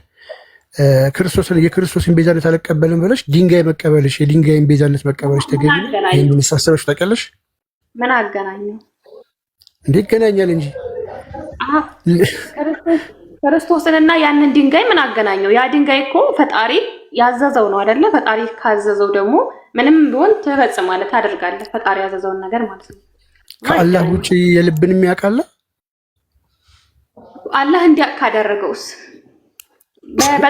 ባህሪውን ያጋራል ማለት ነው። አላህ ድንጋዩ የልብሽን አውቆ። ኧረ ሀሊማ እሱን እንተውና እሺ። ሲጀመር የልብ ያውቃል የሚል አለ እንዴ? አንዴ ቆይ እስኪ እና ከዛ ጋር ማለት ነው። ሀሊማ አንቺ ችግር የለውም እሺ፣ ችግር የለውም። ከክርስቶስ ይልቅ ድንጋዩ ኃጢአቴን የሚሸከምልኝ ይሻለኛል ብለሽ የተቀበልሽውን ማመን ትችላለሽ ማለት ነው። ግን ሴንስ የሚሰጠውን መቀበል ያንቺ ነው። አይ እኔ ድንጋዩ ነው የሚሻለኝ፣ ድንጋዩ ነው የሚያዋጣኝ ካልሽ መብትሽ ነው፣ ችግር የለውም። አንጫንሽም። ክርስቲያን ድንጋዩ እኮ ግዴታ አይደለም እኮ። ግዴታ ነው ሀሊማ፣ ግዴታ አይደለም። ትእዛዝ ግዴታ አይደለም። ቆይ አንዴ ሀሊማ። እሺ አርካኑል እስላም ስንት? ሶሪ ያ ከሀሊማ ውሃ ጠጣፍ ወይ ሀሊማ ከአርካኖል ኢስላም መሰረቶች ውስጥ ወይም ደግሞ እስልምና ምሰሶ የሚባሉት ውስጥ ምን ምን ናቸው?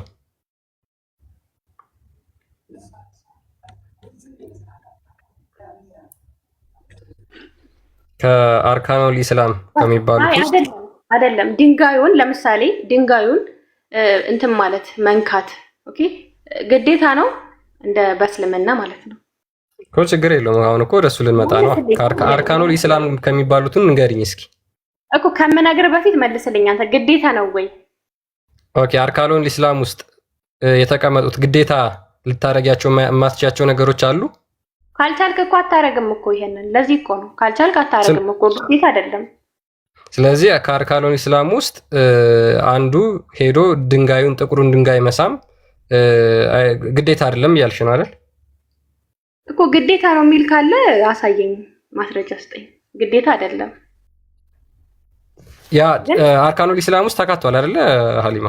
አዎ፣ ግን እንትን ግዴታ አይደለም። አሁን የክርስቶስ ስቅለት ኦኬ ታምናለህ?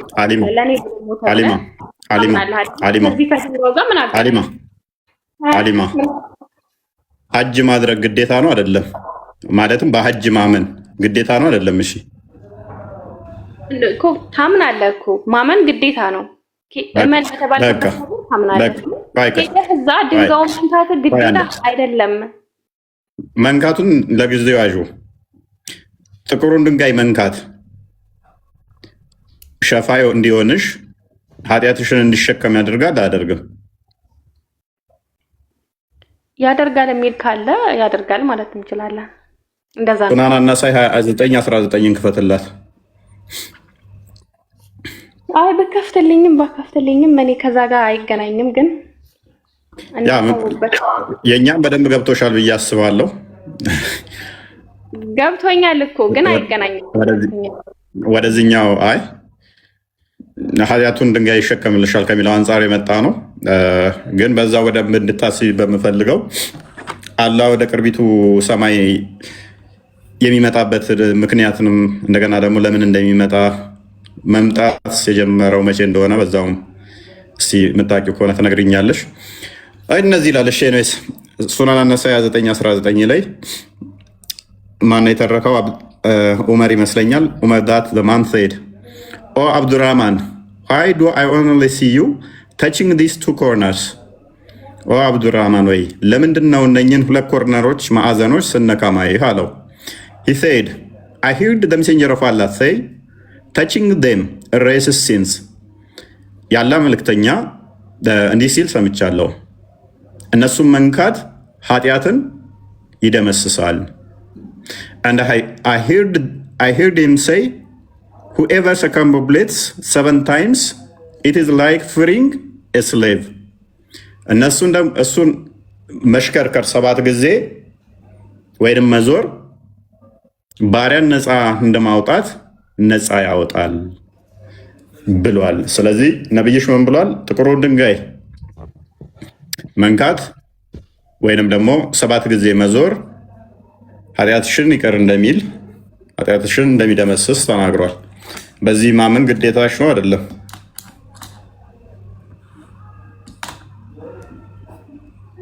ያው ከነካችሁት ኃጢአታችሁን ያስተሰርይላችኋል ከተባለ ያው ማመን እኮ አለብኝ፣ አምናለሁ። ግን ሄጄ መንካቱ ግዴታ አይደለም እያልኩ ነው። ብነካም ባልነካም ግዴታ አይደለም። ግን ብሄድ ይሆናል ማለት ነው። ሀሊማ ኃጢአቴን የሚያስወግድልኝን አልፈልግም እያልሽ ነው ማለት ያን ያህል አስፈላጊ አይደለም እያልሽ ነው። ግዴታ አይደለም። አንድ መለስ አድርገውና ክርስቲያን እሱን አንብብና ወደ ቶፒኩ መልሰው ከቶፒኩ ወስጡታል። ያ ምንድነው ይሄ ጥቁሩ ድንጋይ ኃጢአታቸው እንደሚሸከም የምታውቁት ምንድነው? እሱ መንካት ኃጢአትን ያስምራል ብሎ ሙሐመድ ተናግሯል። እንግዲህ ጥቁሩ ድንጋይ ከገነት ከመውረዱ በፊት ማለትም ገነት እያለ ማለት ነው ነጭ ነበረ። the black stone descended from the paradise። እንግዲህ ይሄ ድንጋዩ ሄደው የሚስሙት ማለት ነው መካ ውስጥ ያለው የወረደው ከገነት ነው። and it was more white than milk ከወተት ይልቅ ነጭ ነበር። then it was blackened by the sins of the children of Adam ከዛ በኋላ በሰዎች በአዳም ልጆች ኃጢአትን እንደዛ ጠቆረ ይላል። የጠቆረበት ምክንያት በምንድነው? በኃጢአታቸው ምክንያት። አይ ኃጢአቴን የሚያስወግድልኝን ነገር ባረገውም ባላረገውም ችግር የለም ካልሽ መብትሽ ነው። ግን አላህ ድንጋዩን ለኃጢአትሽ ማስወገጃነት ሰጥቶሻል ማለት ነው። ኦኬ ይበቃናል። በቃ ሀሊማሽ ይበቃሽና ችግር የለም። እሺ ኦኬ ይበቃሻል ለዛሬ።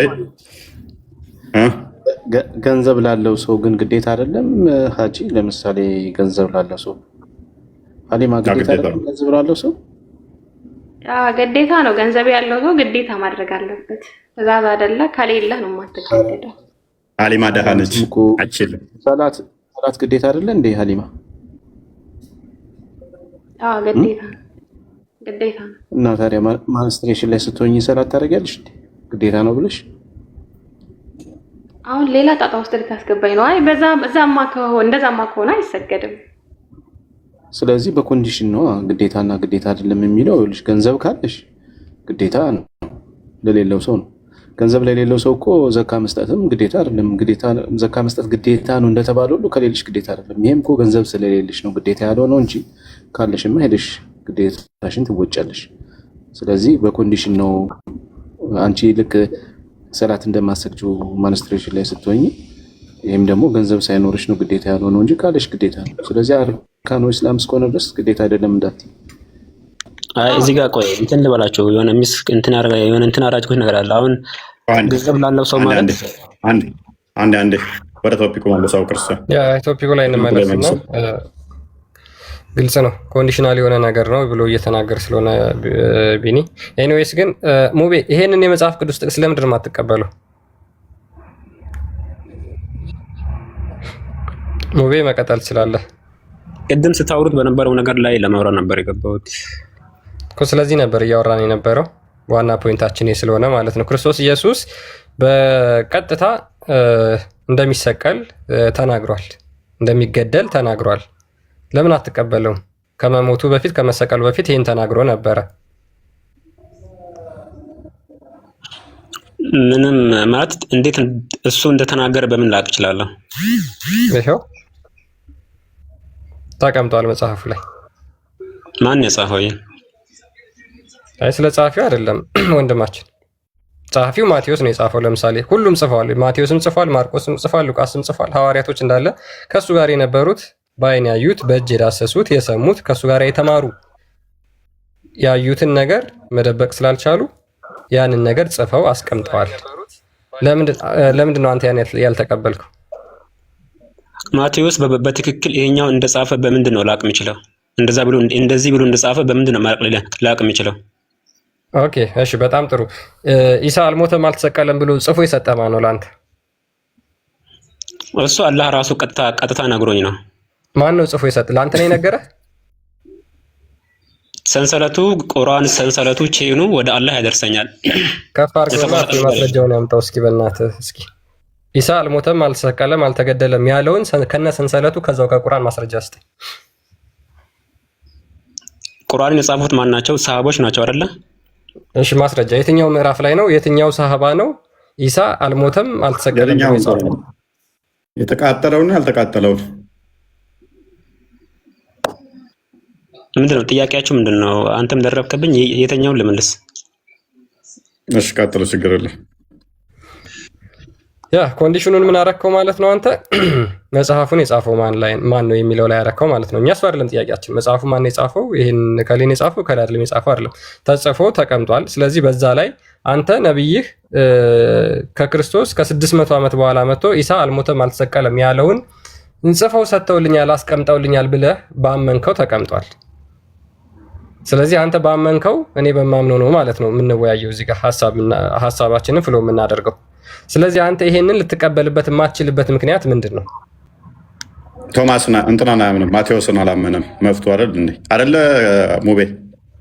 አይ ቆይ እኔ ንግግሬን ግልጽ ላድርግላችሁ። ማለት ይኸውላችሁ እኔ እንደዚህ ያልኩበት ምክንያት ምንድን ነው? ቁርአንን ለምሳሌ ቁርአን አላህ ሱብሓነሁ ወተዓላ በጅብሪል መልኩ በጅብሪል በኩል ለነቢያችን ሰላም የሰጣቸው ነው። ሙቤ ቆይ ቁርአን እንዴት ወረደ ምናምን እሱ ተረተረቱ ለአንተ ነው የሚሰራው፣ ለእኛ ተረተረት ነው። እሱ ለአንተ እምነት ነው። ሰንሰለቱን ሊነግርህ ነበረ። ሰንሰለቱ ቼኑን ላስረዳህ ነበረ። እሱ አያስፈልገንም አለኛ። ምንም አይሰራልንም፣ ምንም አይጠቅመንም። ምክንያቱም እኛ እንደዛ ብለን ስለማናምን ማለት ነው። ለአንተ ነው እሱ እምነት የሚሆነው እንጂ ለእኛ አይደለም። በደንብ አስተውል። ኦኬ አንድ ሴት ከተደፈረች ለመደፈሯ ወይንም ደግሞ ተደፍሬያለሁ ብትል አንድ ሴት እንደ እስልምና አስተምሮ ስንት ምስክር ያስፈልጋል? ጥያቄውን ቀየርከው? ስንት ምስክር ያስፈልጋል? 4 ምስክር። 4 ምስክር። ኦኬ። እኔ የኢየሱስ ስቅለትና ሞት ከዛም በላይ ምስክር አመጣበታለሁ። ማቴዎስን እንዴት አመንከው ላልከው ማቴዎስ 1፣ ሉቃስ 2፣ ማርቆስ 3፣ ዮሐንስ 4፣ ጳውሎስ 5፣ ያዕቆብ 6፣ ይሁዳ 7 እያልኩ ከ10 በላይ ከዛም በላይ ሰጣለሁ። አንተ አንድ ዝሙት ለሰራች ሴት እንኳን 4 ምስክር ያስፈልጋል ብለህኛል አይደለ? ግዴታ አይደለም እሱ ከሌላ ስለዚህ ይህንን ታሪካዊ የሆነ ለውጥ እንትን የሚል አንተ ሙሐመድን የሚረዳ 1-3 መረጃ ስጠኝ እስቲ። አልተሰቀለም የሚል 3 አይደለም ተሙሐመድ ተነገረ ውጪ እስቲ 2 አንጣ። 2 አይደለም 1 በቃ አደረኩልህ። እሳቸው አይደለም የነገሩኝ፣ አላህ ነው የነገረኝ። ከአላህ በላይ ደግሞ ምስክርነትን አልፈልግም። አላህ ነው የነገረህ ለአንተ? ስለዚህ ነብይ ነህ ማለት ነው አንተ። ምክንያቱም አላህ ቀጥታ ለማንም አይናገርም ለመልእክተኛ ከግርዶ ጀርባ እንጂ ይላል። ስለዚህ አንተ ነብይ ነህ ማለት ነው። ነብዩ ሙቤ እንዴት ነህ? እኔ በስነ ስርዓት እያወራሁ ለምን ቀልድ ምናምን አላስፈልግ ነገር ራስህ አልከው። ቀጥታ አላህ ነው የነገረኝ ያልከው አንተ ነህ፣ እኔ አይደለሁም ያልኩት። ምን ማለት ነው? እንደዛ ማለት እኮ አላህ ሱብሓነሁ ወተዓላ በነብዩ መሐመድ በኩል ነግሮኛል ነው ያልኩ። እሳቸው በኩል ይሄን እያናገረኝ ነው። ቆይ እኔ ጠየቅኩ መሐመድ የነገረህን ሳይሆን ከመሐመድ ውጪ ነው ያልኩህ። በደንብ አስተውሉ። ለሴት ዝሙት ለሰራች እንኳን 4 ምስክር ያስፈልጋል ያሉ አካላት አንድ ሚዩት አድርግ አሊ፣ ይደርባል። ዝሙት ለሰራች እንኳን 4 ያስፈልጋል ያሉ አካላት ጳውሎስን ስናመጣ ምን ጠየቀን? ጳውሎስ ትክክል ለመሆኑ ምንድነው ማስረጃው አለን። ጳውሎስ ከእግዚአብሔር ሰምቶ የታለ ምስክርነቱ? አዳምጣ፣ ይኸው ተከፍቶላል ፊት ለፊት በደንብ አስተውሉ። እሱ በትክክል እንደዛ ብሎ እንደጻፈ በምንድን ነው ማወቅ? እሺ ላዳምጣ። ይኸው ተከፍቶላል እኮ ፊት ለፊት።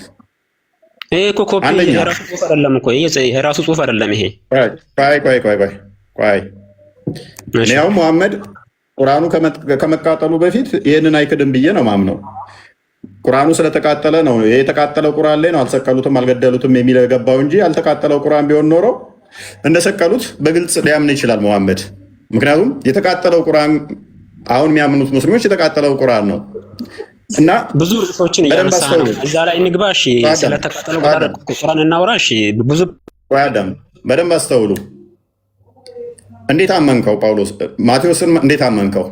ቫሊድ የሆነ ጥያቄ ነው ባይዞ የጠየቀው፣ ጤናማ ጥያቄ ነው የጠየቀው። ቅድም ምን ብያችኋለሁ? ቅድም ማቴዎስን ብቻ አይደለም ማምነው፣ ጴጥሮስ አለ፣ ማርቆስ አለ፣ ዮሐንስ አለ፣ ያዕቆብ አለ። ሁሉም ይስማማሉ። ይሄ በቸርች ውስጥ ያለው በመጽሐፍቶቻቸው ያለ ነው። የታሪክ አለ፣ የሮሞች አለ፣ የአይሁዶች ታሪክ አለ። ባያምኑበትም በክርስቶስ እንደ አምላክ ባይቀበሉትም እንደ ነቢይ እንኳን ባያምኑትም እንደሰቀሉት ያምናሉ። ይሄ ሁለተኛ ማስረጃ ነው። ይሄ ልጅ ሙቤ ሙስሊም እንደመሆኑ መጠን ደግሞ ማቴዎስን እንዴት አመንከው ብሎ ይሞግተኛል። ጤናማ ሙግት ነው። እነኚህ ሁሉ ደጋፊ መረጃ አምጥቼም ማቴዎስን፣ ዮሐንስን፣ ጴጥሮስን ላለመቀበል ይንገዳገዳል። መፍቱ ነው። ሙፈሲሮቹ ደግሞ ማቴዎስን፣ ጴጥሮስን፣ ዮሐንስን ትክክለኛ የክርስቶስ ደቀ መዝሙር ናቸው ብለው የእሱ ሙፈሲሮች ያምናሉ። የእሱ ሊቃውንቶች እሱ የሚመራባቸው እሱ የሚከተላቸው ሊቅ ያላቸው ሙፈሲሮቹ ማቴዎስ እውነተኛ ጌታ ደቀ መዝሙር ነው ብለው ያምናሉ። ይኸው መጽሐፋቸው ደግሞ አንብበው እስኪ አንዴ። እኔ ያልኩህ እኮ በምን ተቀበልካቸው፣ እንዴት ተቀበልከው ሳይሆን የት አለ ምስክርነቱ፣ የት አለ ነው ያልኩህ እንጂ እንዴት አመንከው ያልኩህ አይደለም። የት አለ ምስክርነቱ? አንብበው የታን ምስክርነት የሚለው እኮ ጽሑፉ ፊት ተቀምጦላል። ይሄኛውን ጽሑፍ ራሱ እንደዚህ ብሎ እንደጻፈ በምንድን ነው የምናውቀው? ራሱ እንደዚህ ጽፏል ወይ? በቃ አንብባ፣ ይኸው አንብብ። እሺ ላንብበው። ከዚያ ቀን ጀምሮ ኢየሱስ ወደ ኢየሩሳሌም ይሄድ ዘንድ ከሽማግሌዎችና ከካህናት አለቆች ከጻፎችም ብዙ መከራ ይቀበልና ይገደል ዘንድ በሦስተኛውም ቀን ይነሳ ዘንድ እንዲገባው ለደቀ መዛሙርቱ ይገልጥላቸው ጀመር ይላል። ይሄንን የት ወንጌል ነው ያለው? ማቴዎስ ላይ እኮ ማቴዎስ እንደዚህ ብለ ለመጻፉ በምንድን ነው የማውቀው? ይሄ እስቲ ከራሱ ጽሑፍ ልታሳየኝ ትችላለህ? የራሱ ጽሑፍ አለ። ይሄው ከራሱ እያሳየው እኮ ነው። የራሱን እያሳየው ነው። ይሄው ይሄ እኮ ከእንትን ላይ ማለት የባይብል አሁን የመጽሐፍ ቅዱስ ኦሪጂናል ወደ ኦሪጂናል ቴክስት የሚባለው ሳይንት ከሶስተኛው ሴንቸሪ በኋላ ነው አይደለ? ወይም ከአራተኛው ኦኬ አይደለ? እሺ ከዛ በፊት ጽሑፍ አለ። የባይብል አውቶግራፊካሊ አለ ጽሑፍ አለ። ከዛ በፊት ከሶስተኛው ከአራተኛው ሴንቸሪ በፊት ያለ ጽሑፍ አለ ወይም የራሳቸው ይሄንኛው የለም የሚል አለ። አንድ ማምጣት ትችላለህ? ይሄ ክፍል ማቴዎስ የጻፈው ስህተት ነው የሚል ስህተት ነው አላልኩም እኮ በምን ማስረጃ ነው የጠየቀለው? ስህተት ነው አላለንም። በደንብ አስተውሉ። ስህተት ነው አላለንም። ስህተት ነው ካላልከን መሞገት አትችልም። ስህተት ነው ካልክ ግን ይሄ ክፍል የለም የምትል ከሆነ ክሌም ታደርግና ታመጣለህ ማስረጃ። እኔ እያልኩ ያለሁት ይሄንን ጽሑፍ እውነት ነውም ውሸት ነውም ብዬ እንዴት ልቀበል? ማስረጃ በትክክል እሱ የሆነ እኮ እኛ ቀረብንልህ እኮ እውነት ነው ውሸት ነው ብለህ እርግጠኛ ልሆን? ቆይ እውነት ነው ውሸትም ነው ብለህ ለመቀበል ከተቸገርክ፣ ስህተት ነው ብለህ የምታምን ከሆነ ማስረጃ ማምጣት የሚጠበቅብህ አንተ ነህ። እኛ ግን እውነት ለመሆኑ አመጣንልህ። አሁን ያንተ ድርሻ ይሆናል ማለት ነው። ምን ነበር ጠየቀኝ? አንተ እኮ ምን ነበር ጠየቀኝ? ይሄኛውን ጽሑፍ ኢየሱስ ክርስቶስ እንደዚህ ብሎ መናገሩን አንተ ለምን አታምንም አልከኝ። እንደዚህ ብሎ ለመናገሩ በምን እርግጠኛ ሆናለሁ ስለ ደግሞ የማቴዎስ ወንጌልን አመጣህልኝ። ማቴዎስ እንደዚህ ብሎ መጻፉን በምን አውቃለሁ? ከራሱ ጽሑፍ ታሳየኛለህ ወይ ነው? ተቃርኖ የለም እያልኩ ነው። እኔ ደግሞ በዚህ ጉዳይ ላይ ተቃርኖ የለም እያልኩ ነው እኮ። አንተ ለምሳሌ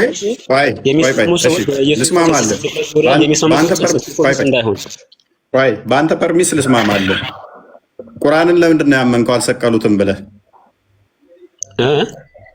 ቁርአንን አልሰቀሉትም ብለህ ቁርአንህን መሰረት ለምንድን ነው ያመንከው? ምክንያቱም ሰንሰለቱ ቼኑ እስከ አላህ ድረስ ስለሚያደርሰኝ ቀጥታ አላህ የነገረኝ ነው። ምንም የተቋረጠ ሰንሰለት የለውም ቼኑ። አሁን ለምሳሌ እኔ የቀረሁት ቁርአን ማን ያስቀራኝ? ኡስታዜን ያስቀራኝ። ኡስታዜ ከማን ያቀረው እየተባለ ሄዶ ወደ ሰሃቦች ይደርሳል። ሰሃቦች ነቢያችን ይደርሳሉ። ከዛ ደግሞ አምጣልኝ እንደዛ ሚል እኔ ቼን ልስጥህ። እኔ አሁን ቼን እሰጥሃለሁ። የአንተን ቼን አሳየኝ። ያስተማሩንን እኔ እሰጥሃለሁ። አሁን ያንተን ይሄንን ቼኑን አይደለም አላህ ድረስ፣ በደንብ አስተውል። አይደለም አላህ ድረስ ኢብኑ ተሚያ ድረስ ሂድልኝ እስቲ። ክርስቲያን አንዴ ላክልህ። ቆይ የእኛ ቼን እንዴት እንደምናወጣ ላሳየህ። እሺ ልቀጥል። ቁርአን አውጣ ቼኑን አውጣ እናሳየን። አንድ ስልክ ነው ያለኝ። ልንገርህና እንትን ልበል። ኦልዴስ ቁርአኒክ ማኑስክሪፕት ብለህ ግባ። አሁን አውጣ እስከ ኢብኑ ተሚያ እንኳን ሄድልኝ እስቲ። አንድ አዳምጠኝ።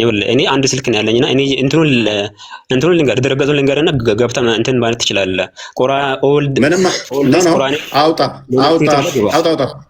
አውጣ አንድ ስልክ ነው ያለኝ። እንዴት እንደሚቆጠር አሳያለሁ። የለህም። በደንብ አስተውሉ። የለውም። እኛ አባቶቻችንን ምክንያቱም ሰንሰለት መቁጠር እንችላለን፣ ማሳየት እንችላለን። በሁለት እጥፍ እጥፍ አድርገንልህ መሄድ እንችላለን። እኛ ማሳየት እንችላለን። እነኚህ የምታያቸው ቼን ነው። ይሄ ያው እስከ ኋላ መሄድ እንችላለን። እስከ ማርቆስ ድረስ አፖስቶል ኦፍ ማርቆስ የማርቆስ ወንጌል ድረስ መሄድ እንችላለን። አየህ። ኤኒዌይስ እኛ ጋር እንዳሞከሩት እንዳሞከሩት። ኤኒዌይስ አሁን ማይክን ትይዝና መረጃውን ትከፍታለህ። ማን ጋር እንደምታወራ እወቅ በመጀመሪያ። ኦኬ ሳይ ቡሃሪ 49 87ን ክፈትልኝ።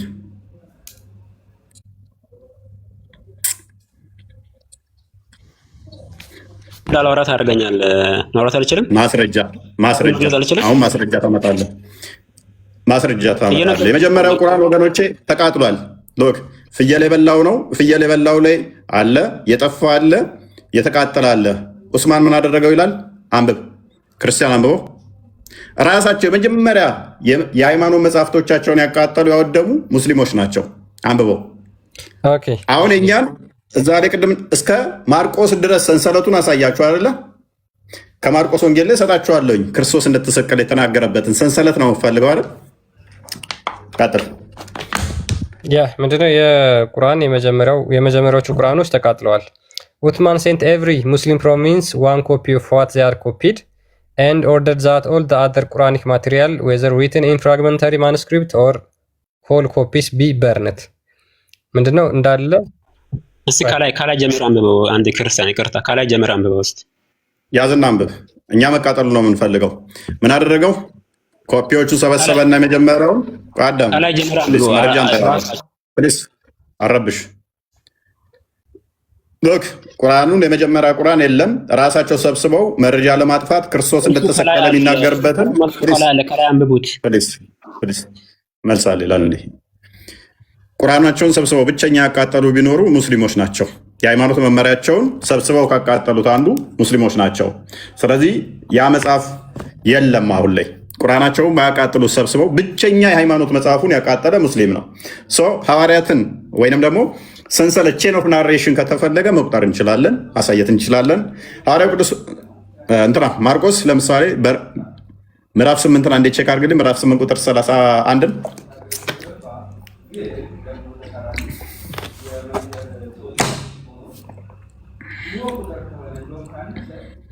የሰው ልጅ መከራ ሊቀበል ከሽማግሌዎችም ከካህናትም አለቆች ከጸሐፍቶችም ሊጣል ሊገደልም ከሶስት ቀንም በኋላ ሊነሳ እንዲገባው ያስተምራቸው ጀመር። ቃሉንም ገልጾ ይናገር ነበረ። ጴጥሮስ ወደ እርሱ ወስዶ ይገስጸው ጀመር። ማቴዎስ መጽሐፉን በምን እናውቃለን? አሁን ማርቆስ መሰከረልን። እዛ ጋ ማቴዎስ ምን ብሎ ጻፈ? እዛ ጋ ክርስቶስ እሰቀላለሁ እሞታለሁ ሲል ጴጥሮስ ምን ይል ጀመር? ተው አይሁንብህ ይቅርብህ ሲል ነበር። እዛ ጋ እዚህ ጋ ደግሞ ማርቆስ ደግሞ ምን ብለው ነገረን? ክርስቶስ እንደሚሰቀል እንደዚህ ነገረንና ጴጥሮስ ተው እያለው ነበር ብሎ ማርቆስ ነገረን። ማርቆስ ደግሞ የማን ተማሪ ነው? የጴጥሮስ ተማሪ ነው። አንደኛ ጴጥሮስ ምዕራፍ 5 አንዴ ቼክ አድርግልኝ፣ ቁጥር መጨረሻ አካባቢ ላይ ተማሪው ነው።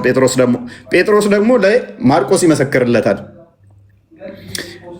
ኦኬ ከቤት እንዳወጣችሁ በቃ እሱ አካባቢ ኖ መልሰው መጨረሻ አካባቢ በቃ ኦኬ። ከእናንተ ጋር ተመርጣ ባቢሎን ያለች ቤተክርስቲያን ልጄ ማርቆስ ሰላምታ ያቀርብላችኋል። ልጄ ማርቆስ ሰላምታ ያቀርብላችኋል። አንዳቸው ለአንዳቸው በዛ እንደምነበሩ ለመጻፋቸው ምስክር ይሆናሉ። አያችሁ፣ ሰንሰለት ማለት ይሄ ነው። ዝም ብሎ ሰንበዲ መጥቶ ከጊዜ በኋላ ሙፈሲር ተብሎ እንደነ ኢብኑ ተሚያ እንደነ ኢብን ከሲር ዝም ብሎ ብድግ ብሎ የሚተረትረው ተረት አለም። እኛ እነኚህ እነማን ናቸው? ጌታ የመረጣቸው ደቀ መዝሙርቶቹ ናቸው። ጴጥሮስ የጌታ ደቀ መዝሙር ነው።